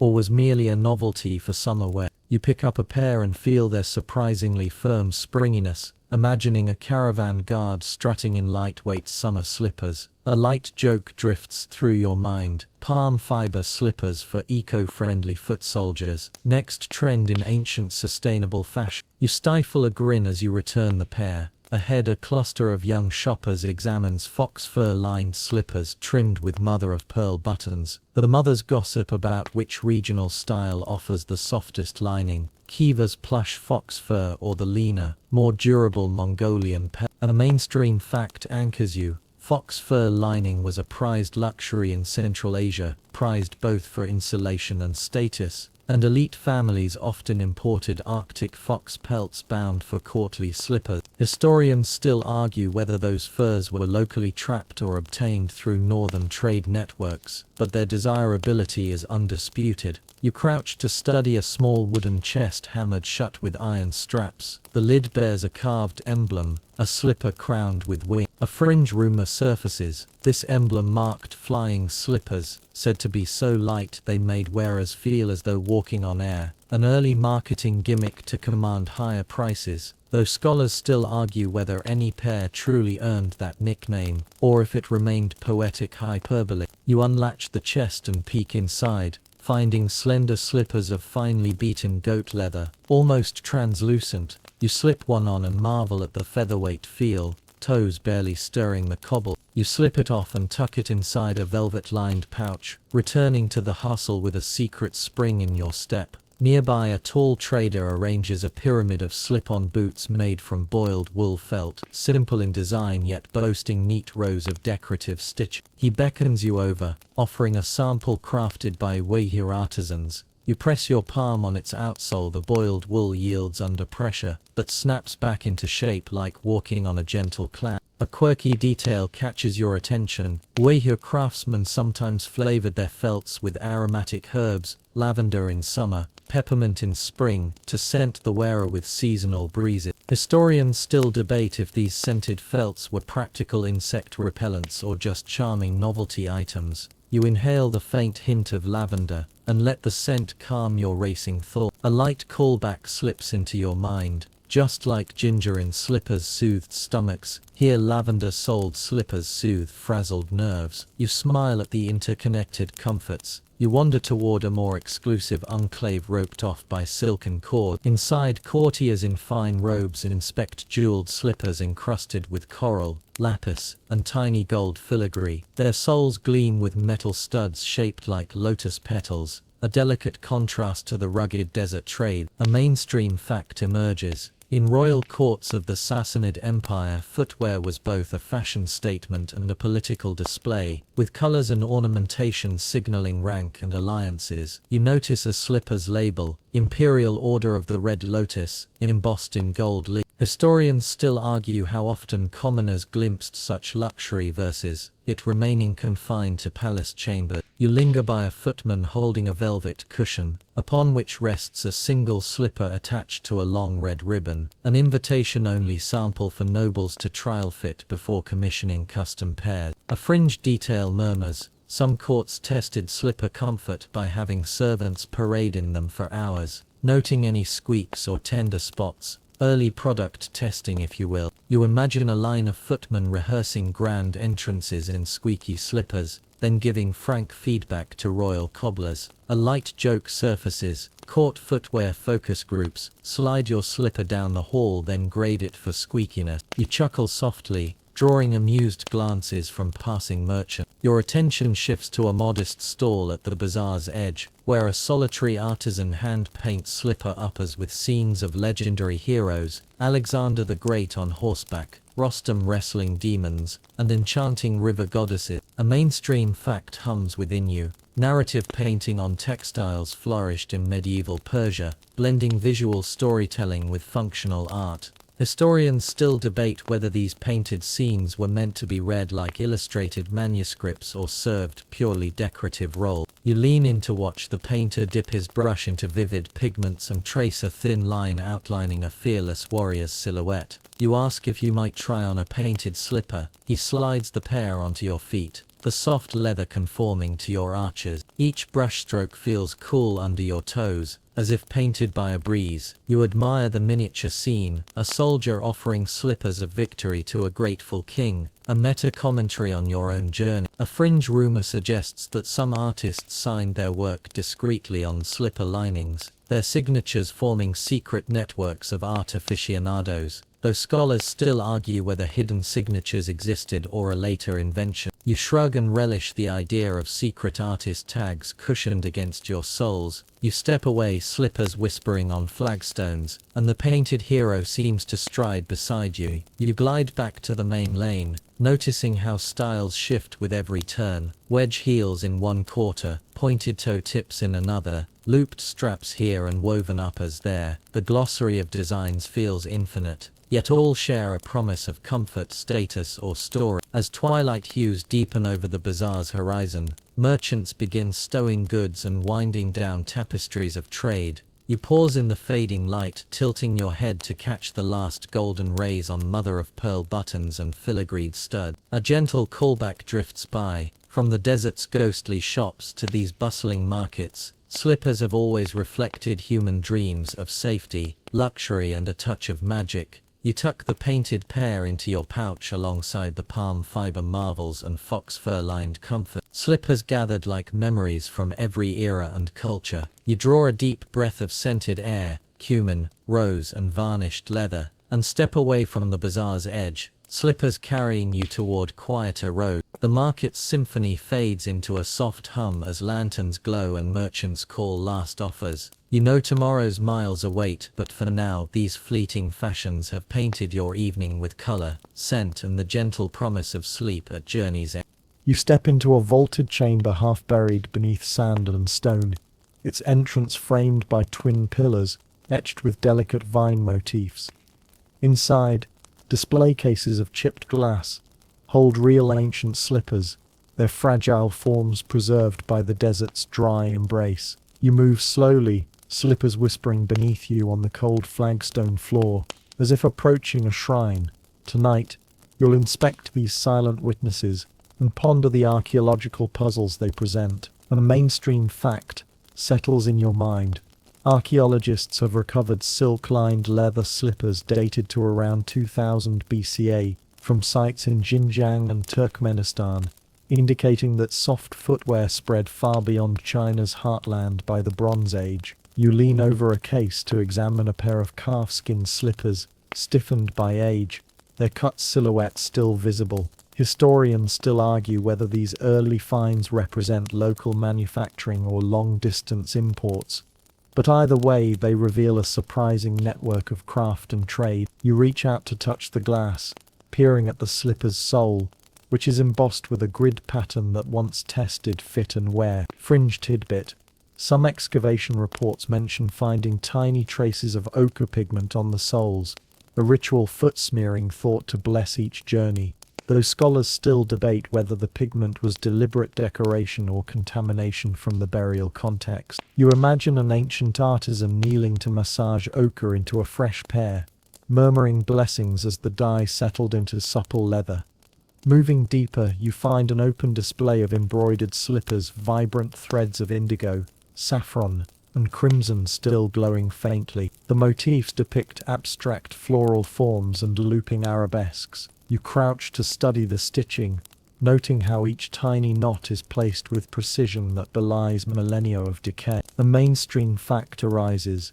Textile analysis confirms that these dyes derive from imported spices, crocus for purple, madder for red, proving that luxury slipper production required not just leatherworkers but skilled dyers and weavers. You step back and allow your fingers to trace the case's ornate frame, carved with scenes of traders offering slippers as gifts. Fringe evidence suggests that these reliefs were added centuries after the featured slippers were made, possibly during a period of revival interest in ancient crafts. Historians still argue whether the reliefs were meant to commemorate past glories or simply decorate a new building. You chuckle softly at the notion of curators rooting through old slabs for aesthetic inspiration. A sensory detail drifts in. The chamber's dry air smells faintly of aged leather and mineral-rich stone, a scent that seems to whisper of hidden history. You inhale, letting the aroma anchor you in this cool, silent hall. Across the room, a solitary pair of felt slippers rests on a low pedestal beneath a focused lamp.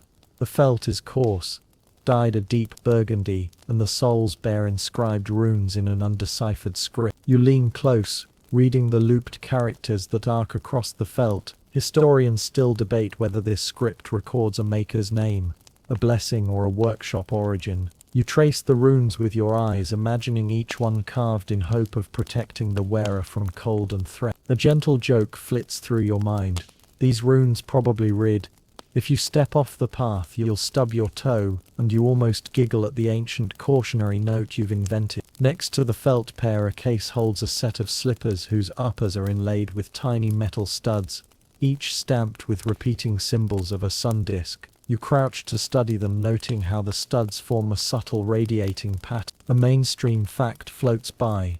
Metallurgical analysis dates the studs to a copper alloy sourced from Mesopotamian mines, proving a direct link between Central Asian shoemaking and Near Eastern metalworking. Fringe lore adds that sun discs on slippers were thought to capture daylight and release gentle warmth through each step. Historians still argue whether these claims reflect actual beliefs or poetic interpretations by later scribes. You stand and move to a corner where a solitary slipper lies broken, its toe cap partially missing.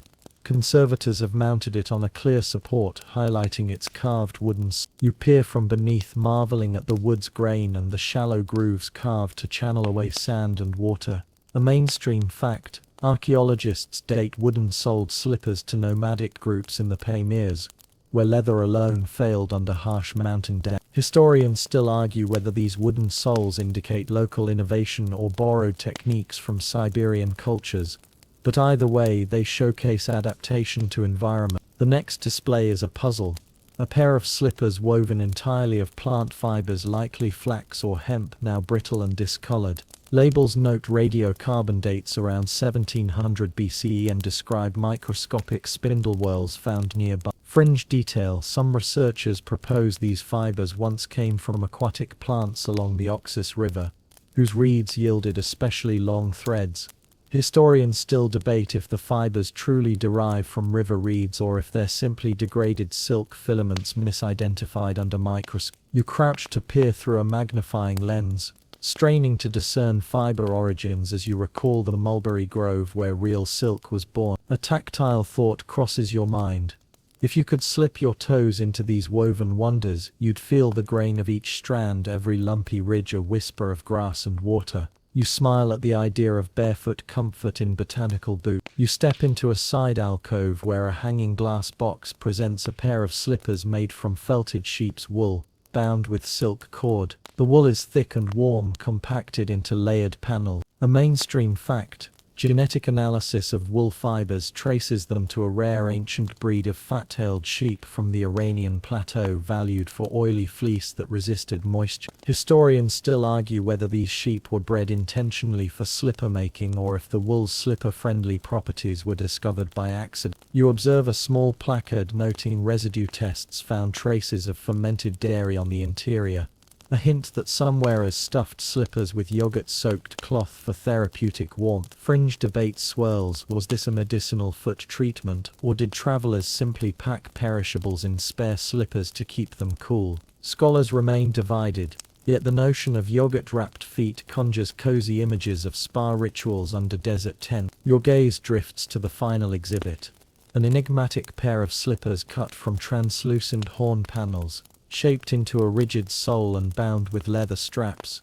You lean forward, marveling at the horn's sheen and the delicate perforations meant to flex with each step. A mainstream fact informs you that horn working was practiced by nomadic smiths in the steppes, often repurposing cattle horn for containers and practical items. Historians still argue whether horn slippers were a regional fad or widespread among high-status horsemen who prized them for durability. You step back and take in the entire room, a mosaic of form, function, and mystery. Each pair tells a story, yet every detail prompts questions about origin, use, and belief. A fringe thought surfaces: perhaps these horn slippers were meant not for walking but for ritual dances, their clinking straps echoing under moonlit ceremonies. Historians still debate if they ever touched the dusty ground or served purely symbolic roles. You drift toward the exit, slippers echoing softly on the stone threshold. In your mind you catalogue the puzzles: ochre pigments, runic inscriptions, woven reeds, yogurt residue. Each mystery is an invitation urging future explorers to piece together fragments of daily life from slender threads of evidence. You step outside into the salty breeze, feeling the world expand beyond this silent hall. Your own slippers now feel rooted in a lineage of innovation and comfort, stretching back 4,000 years. A quiet callback arises: From that lone coronation slipper to the palace courts and desert workshops, every soul carries untold story. You close your eyes and inhale deeply, tasting dust and history together. Ahead lies the final stretch of your journey, reflections on decline, echoes of footsteps past, and the soft promise of sleep. But in this moment you stand between past and present,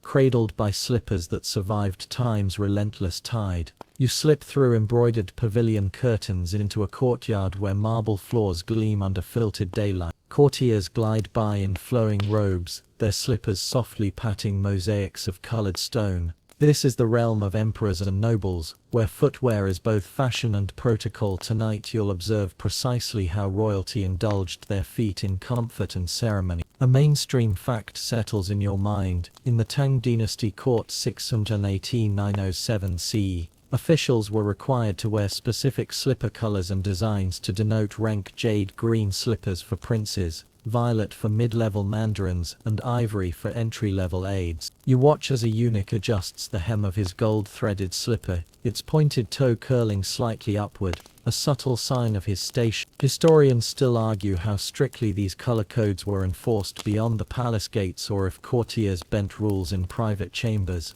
but the spectacle remains vivid. You move to a low dais where an imperial attendant has laid out a selection of royal footwear. Each pair rests on silk cushions, some with soles of brocade, others embroidered with phoenix motifs in silver thread. A fringe tidbit drifts into your awareness. Palace records mention slippers lined with opium poppy fibers, said to soothe aching feet. But scholars still debate whether any court actually used such narcotic linings or if the references were allegorical warnings against excess. You let your fingers hover above a pair in deep crimson, imagining both luxury and risk entwined in every stitch. A gentle joke surfaces: opium slippers, put your feet to rest, but watch out for snoozy side effects. You suppress a grin as an attendant glances your way, curious but reserved. You step forward to inspect a pair of white silk slippers embroidered with gold chrysanthemum petals. Their soles are thin but reinforced with layers of fish skin leather, an unconventional choice you recall from archaeological A mainstream fact floats through: fish skin soles were prized at the king court for their smooth resilience and whisper quiet tread, allowing dignitaries to glide unnoticed into audiences. You slip your toes inside, marveling at how the slipper's warp-weft silk lining embraces your foot like a second skin. Historians still argue whether fish skin production was sustainable enough for large-scale court use, or reserved for only the most exclusive ceremony. An attendant offers you a fan of perfumed eucalyptus leaves to freshen the slippers before you try them.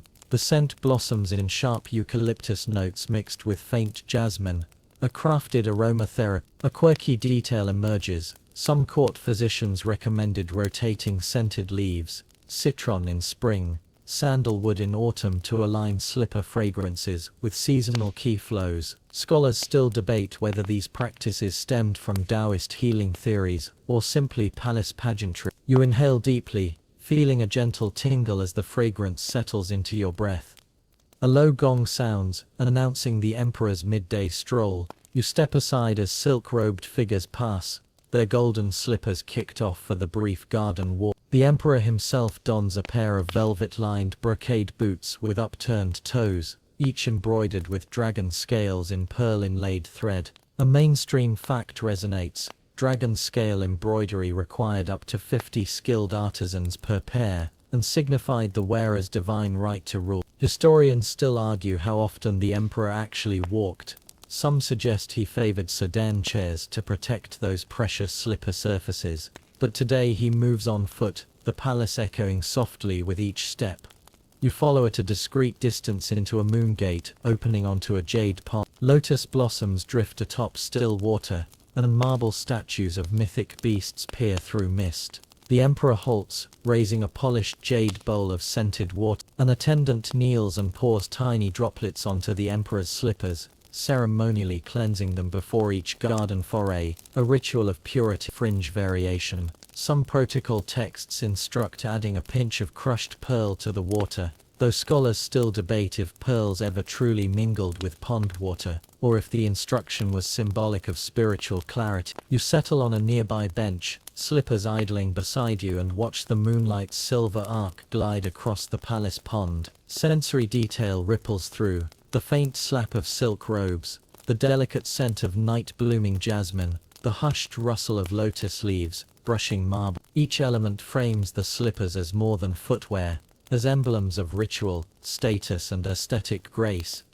An imperial attendant approaches, carrying a lacquered tray bearing a foot bath infused with ginseng and chrysanthemum petal. You recall a mainstream fact: ginseng foot soaks were common in court life, believed to invigorate ki and soothe weariness. The emperor's attendants pour steaming liquid into a gold-rimmed basin, and the emperor slips off his brocade boots, revealing intricately painted toes on black lacquer toe shoes that fit like gloves. Historians still argue whether lacquer toe shoes were practical for long wear, or served purely ceremonial roles to display painted nails. You picture the emperor's smile beneath a glare of jade eyes, as he wiggles lacquered toes in the scented bath. A gentle joke arises.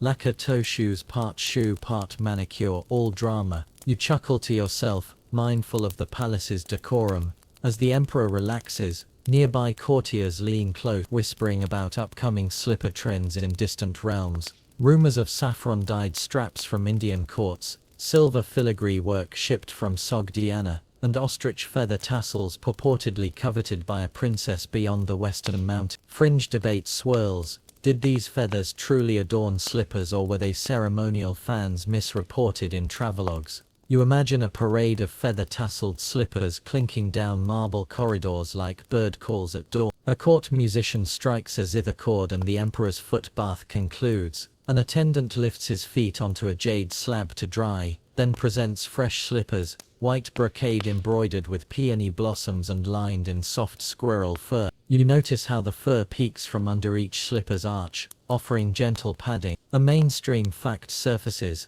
Squirrel fur linings were believed to wick moisture and preserve slipper shape, but scholars still debate if the practice endangered squirrel populations or remained a niche court luxury. You rise and slip your feet into a waiting pair of unadorned white brocades, nodding to the attendant in thanks. The slippers hug your feet, their fur lining warming as your toes flex. You step out onto the marble walkway, each footfall echoing lightly like whispered secret. A callback forms. From desert dust to palace ponds, slippers adapt to every realm's needs. Moonlight pulls around you, guiding your path through white peony gardens and gilded pavilion. The emperor's procession fades behind you, but you carry the quiet majesty of courtly comfort within each whispered step. Each thread, dye and fiber here spoke not just of utility but of power, ceremony, and the subtle artistry that elevates a humble slipper into a royal treasure.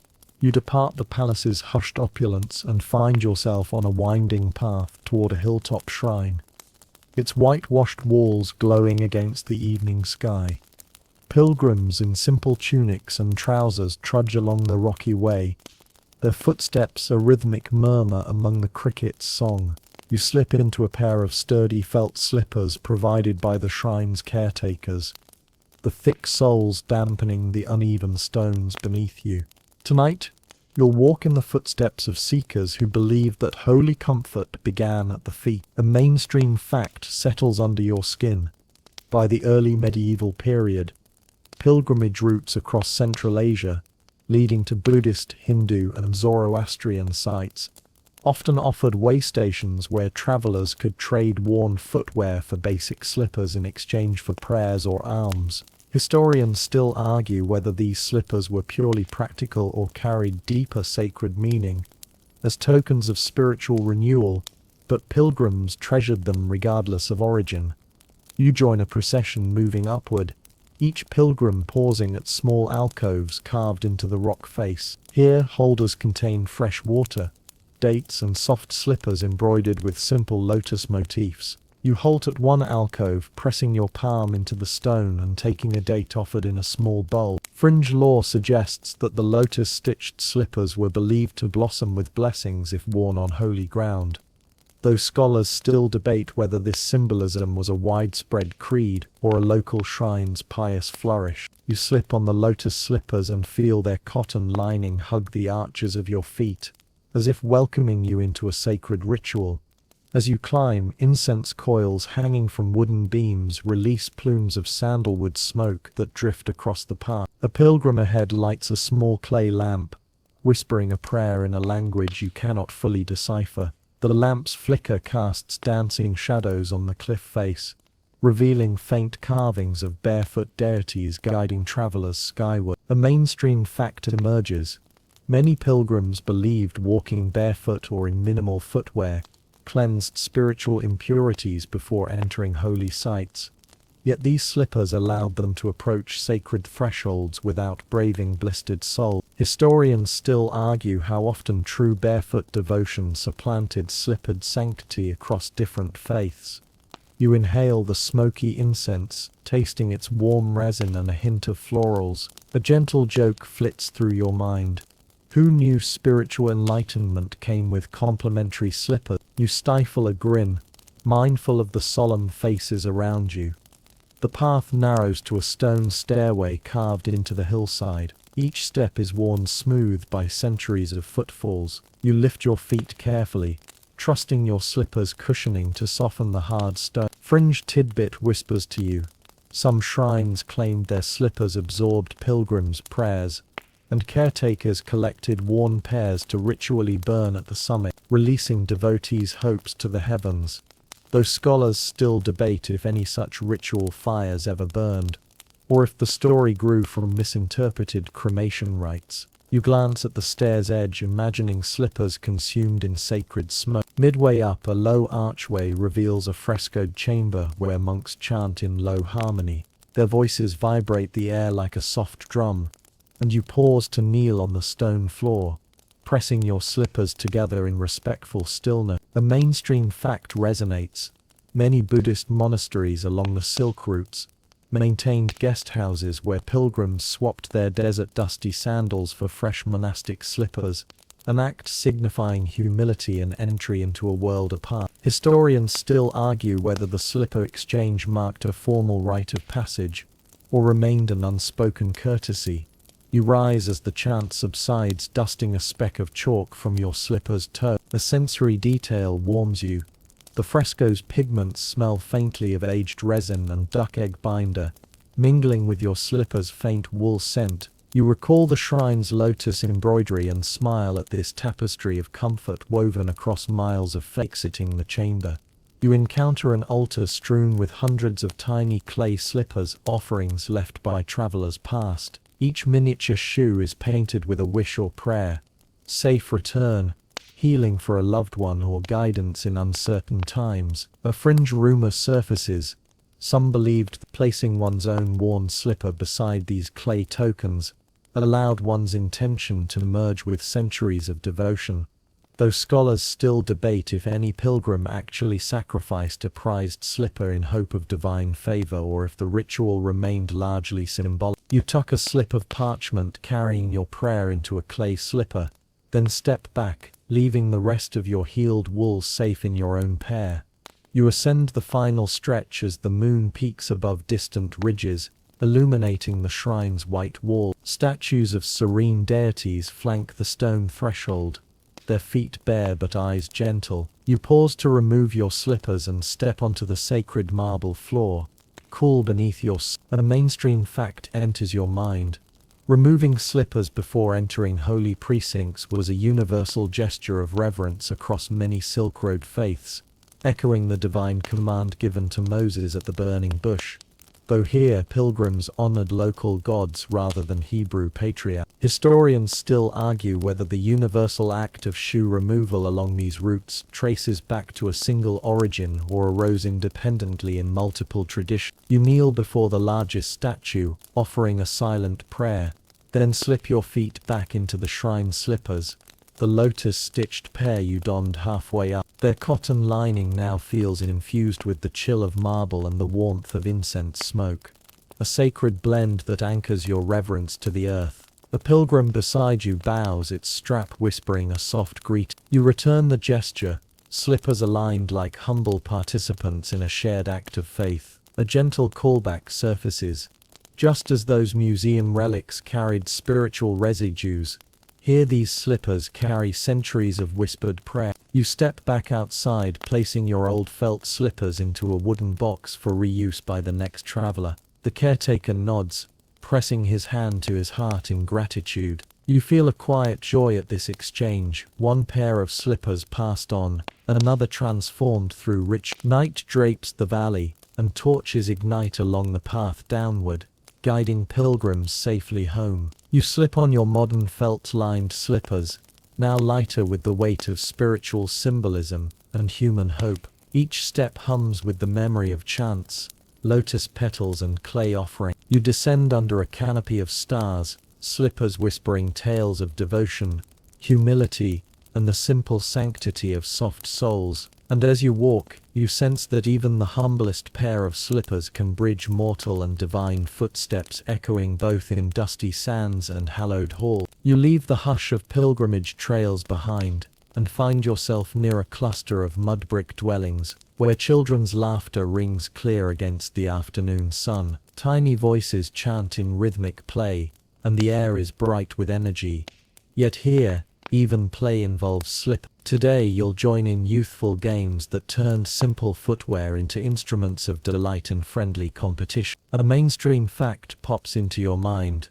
Children along Silk Road settlements often played with everyday objects, stones, sticks, and yes, discarded slippers, recycling what adults cast off into toys that sparked camaraderie and creativity. You wander closer to see a circle of children sitting cross-legged in the dusty courtyard, each holding a single slipper, turned palm-sized drum. With nimble fingers they tap out syncopated rhythms on the slipper's sole, their wrists twisting to create varying pitch. Historians still argue how widespread slipper drumming was. Some suggest it originated in rural Anatolia, while others find evidence in Sogdian settlements, but its cheerful beat transcended cultural divides. You crouch beside a girl with her slipper drum patting its worn leather sole. The sound is soft and hollow, like a heart whispering. Fringe detail tingles in your ear. Some villagers claimed that rhythmic slipper tapping invoked protection from mischievous spirits, as the beat mimicked the guard's sentinel march, though scholars still debate whether such beliefs guided children's play, or emerged later as retroactive folklore. You smile at the thought of toddlers tapping out safety calls alongside their games.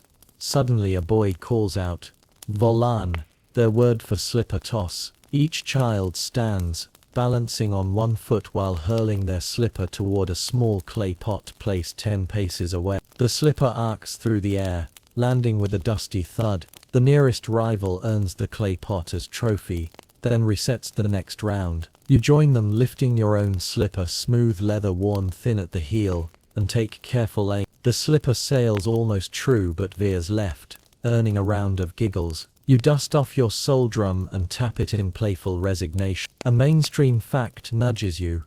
Ancient Greek children played a similar game called petaloda, tossing sandals to land near a target.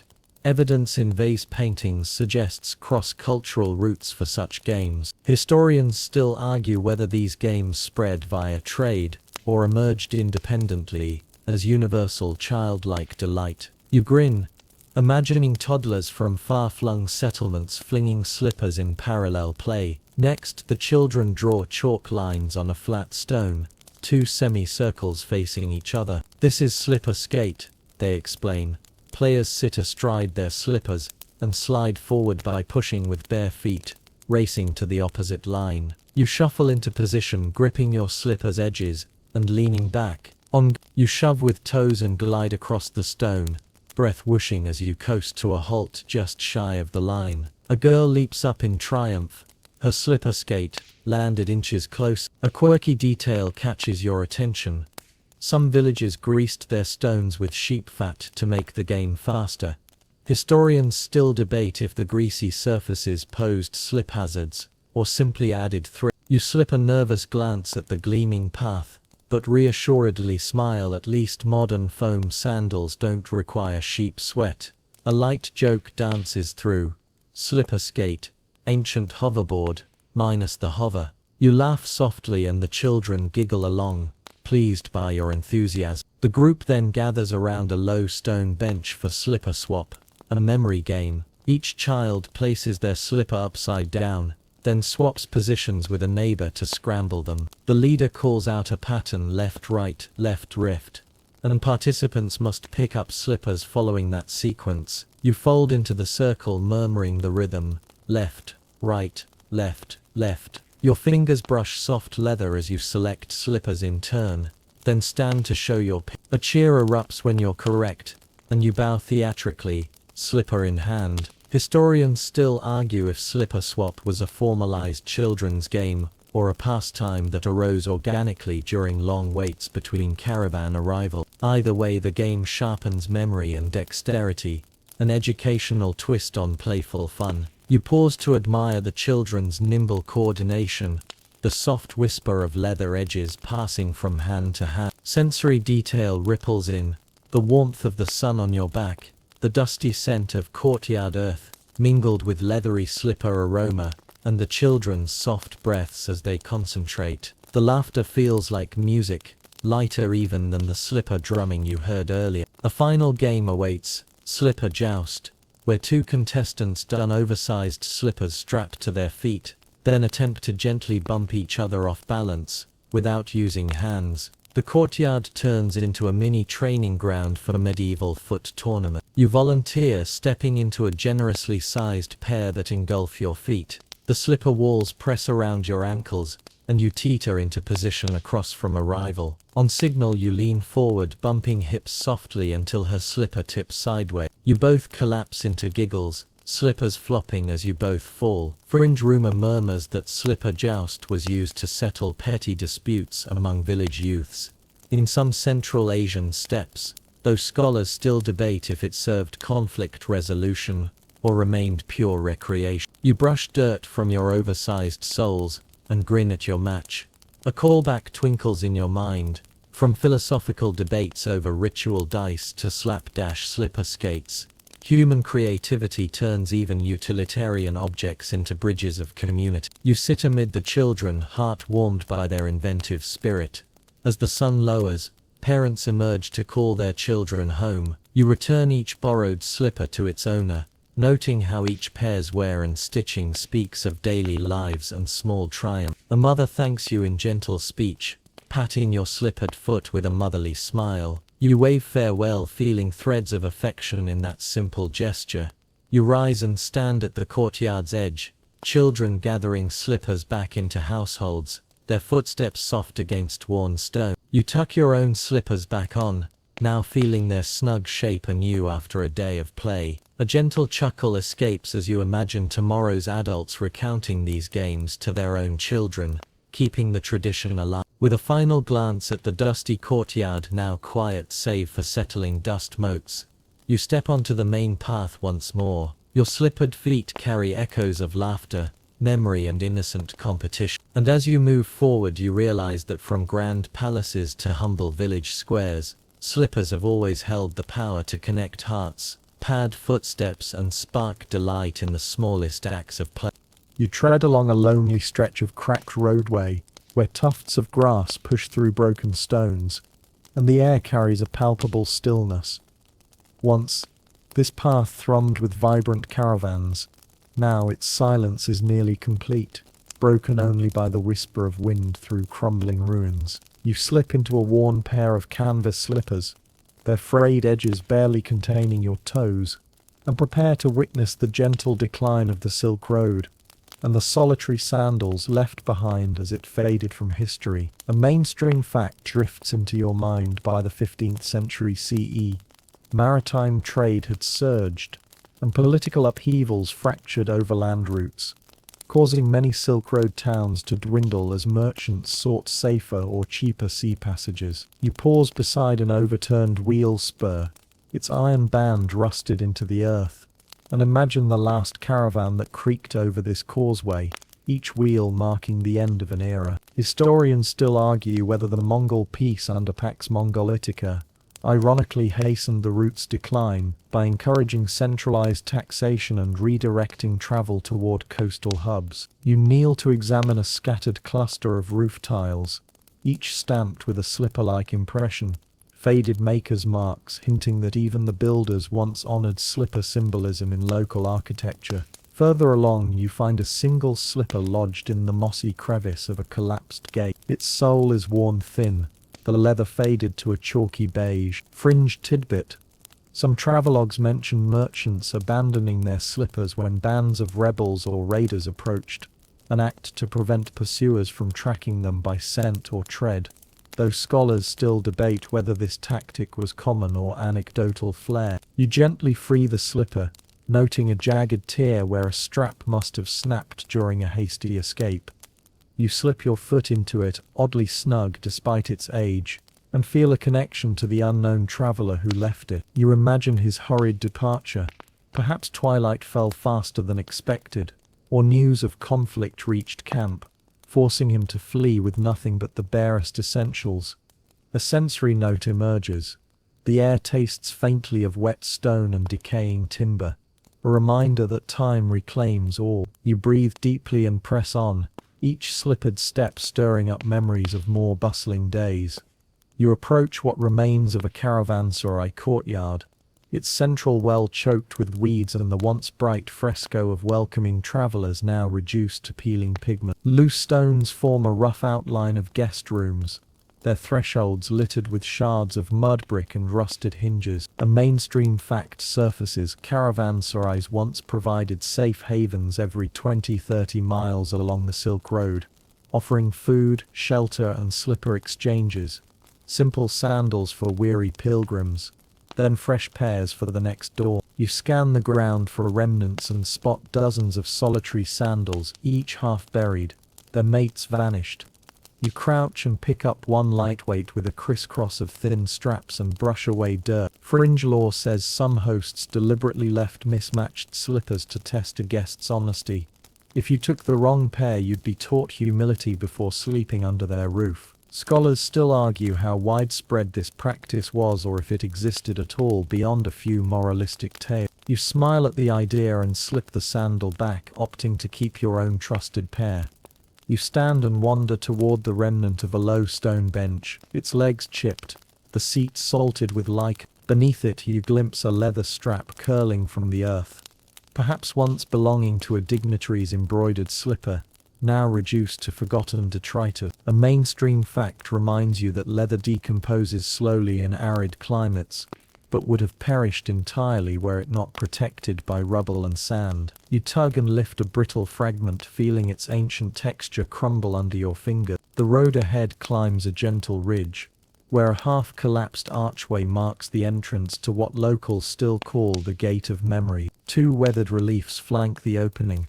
One depicts a caravan of camels, the other a pair of slippers boldly raised above a globe, an emblem of far-reaching trade. You step beneath the arch, your canvas slippers brushing against its base, and feel a momentary shiver as if history itself acknowledges your passage. Historians still argue whether this gate slipper emblem represented protective blessings for travelers, or promotional iconography designed to attract merchants. You glance skyward, noting how the arch's keystone, once inscribed with a date, is worn smooth, erasing the memory of its dedication. Beyond the gate, a dusty trail descends into a valley where vines and shrubs claim the roadway, entwining around toppled signposts. You pause at a wooden marker listing town names and distances.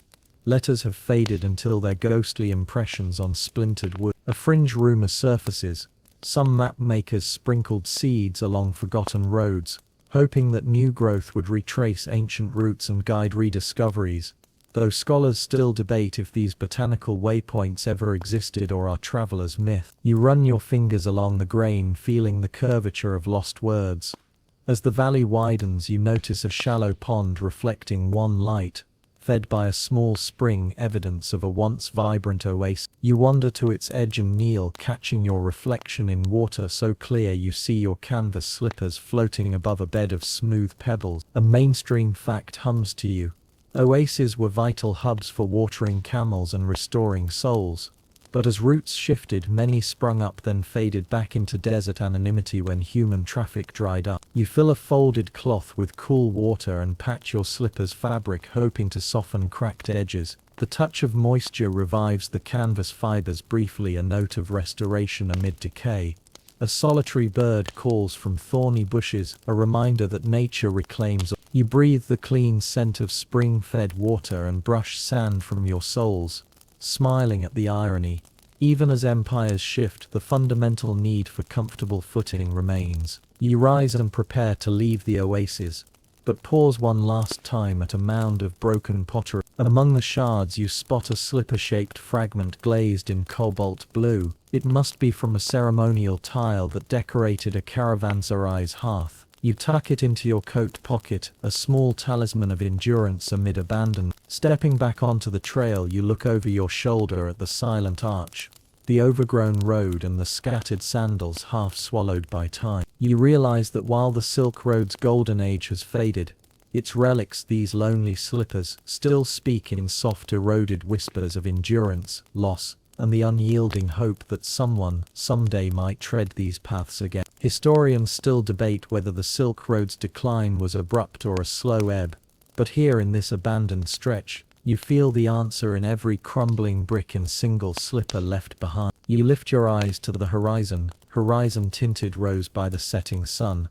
and carry on, canvas slippers cushioning each step, a solitary pair in a landscape of memories, guiding you toward new journeys beyond this fading road. You emerge onto a gentle plain where the last light of day spreads pink ribbons across distant dunes and dusty hills. Here the horizon speaks in soft hues, and your slippers whisper with every step, echoing the countless feet that once traversed this land. Tonight you'll reflect on those silent journeys, how humble footwear carries souls across ages, and binds human stories in a tapestry of soft padded footprints. A mainstream fact settles into your mind. Archaeological surveys reveal that countless small trade routes branched off the main Silk Road, their minor paths marked only by scattered slipper fragments and footfall impressions in hardened clay. Historians still argue whether these minor tracks served local markets or were pilgrimage byways, but each tells of individual hopes and everyday needs.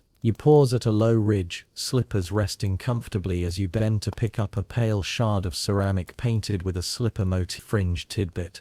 Some travelers believed that collecting such broken markers granted them spiritual guidance, an idea echoed centuries later in tales of protective amulets made from ancient pottery. Scholars still debate whether these beliefs arose organically or were consciously cultivated by early souvenir vendors. You tuck the shard into your belt, a silent keepsake of transient life. Stepping forward, you notice how the plain's gentle undulations mirror the curves of a well-crafted soul. The rise of an arch here, a shallow valley there, nature's own slipper carving. A callback surfaces, from that cobbler's soot-scented workshop to palace courts' scented baths. Every step shapes the ground and the ground shapes the slipper.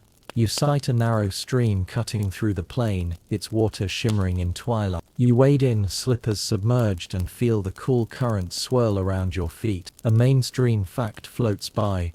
Water crossings were momentous for Silk Road travelers, who often constructed stone stepping platforms to keep their slippers dry, rudimentary footbridges that doubled as social gathering spots. Historians still argue how elaborate these crossings became.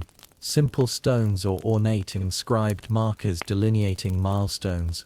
You press your foot against a submerged slab, feeling its smooth surface through wet leather. A gentle joke ripples. Even ancient civil engineers knew you can't outpace soggy slippers. You laugh quietly, letting the water's hush soothe your senses. Back on shore you follow the stream downstream, each slippered stride stirring ripples that fade behind you. The water mirrors the twilight sky, and you glimpse stars beginning to glow faintly. You remember the star lantern's soft glow and the nomad's lullaby, each guiding travelers by foot and by sight. Ahead stands a lone, wind-worn milestone, carved with a barely legible inscription, "Footsteps pave the world." You brush away lichen to reveal the words in archaic script. Fringe speculation suggests these milestones were placed by monks seeking to spiritualize travel, yet scholars still debate their provenance. You press your hand to the cool stone, almost sensing the vibrations of passing pilgrims. You settle beside the milestone, slippers tucked beneath you, and let memories flow. Desert camps under violet skies, camel caravans humming, cobbler's flame-lit workshop, market bazaars alive with color, mountain peaks echoing wind songs, nomadic fires, singing with fiddle and flute, each vignette threaded by Slipper's soft assurance. A final mainstream fact envelopes the reflection: soft-soled footwear persisted long after the Silk Road's heyday, influencing medieval European indoor shoes and modern slipper design. Historians still argue the exact roots of that design diffusion, but the concept of gentle comfort at the end of a long journey is universal. You lift your gaze to the rising stars, the Milky Way arcs overhead, its light dimmed by time and distance, yet still guiding restless soul. A gentle callback drifts through. Just as slippers bore footprints across deserts and courts, so memory bears footsteps across time. As darkness settles, you rise and take one last step forward, slippers whispering on the plain. Your shadow stretches behind you, merging with echoes of countless travelers. In that hush you feel a kinship with every foot that ever craved softness at day's end. Wind down, the night air deepens, and the world exhales a lullaby of stillness. Your slippers, gentle companions on this vast plain, carry the imprint of every silent step you've taken, and all those who came before. Let your breath slow, each inhale drawing in the cool hush, each exhale releasing the day's warmth. The horizon fades from gentle rose to the softest indigo, and the stars emerge one by one, tender beacons in a velvet sky. Close your eyes and feel the plain's quiet embrace, its cool stones and murmuring stream echoing beneath your feet. In this serene expanse, time stretches and softens. Memories of camels, caravans, aras, palace courts and village games dissolve into a tapestry of calm. Imagine each village's laughter mingling with mountain winds, each market's murmur merging with desert sighs, and each prayer whispered in shrines carried aloft on starry currents. Your slippers cradle your feet as if woven from moonlight and memory. They bear no pain, no haste, only the gentle promise of rest. Let that assurance settle within you. Every journey, every step, finds its end in softness. The night sky whispers, and you answer by letting go. Drift now into the embrace of sleep, where slippers transform into dreams and footsteps echo in quiet wonder. May you travel starlit paths, guided by soft souls and calm hearts. Good night and sweet dreams.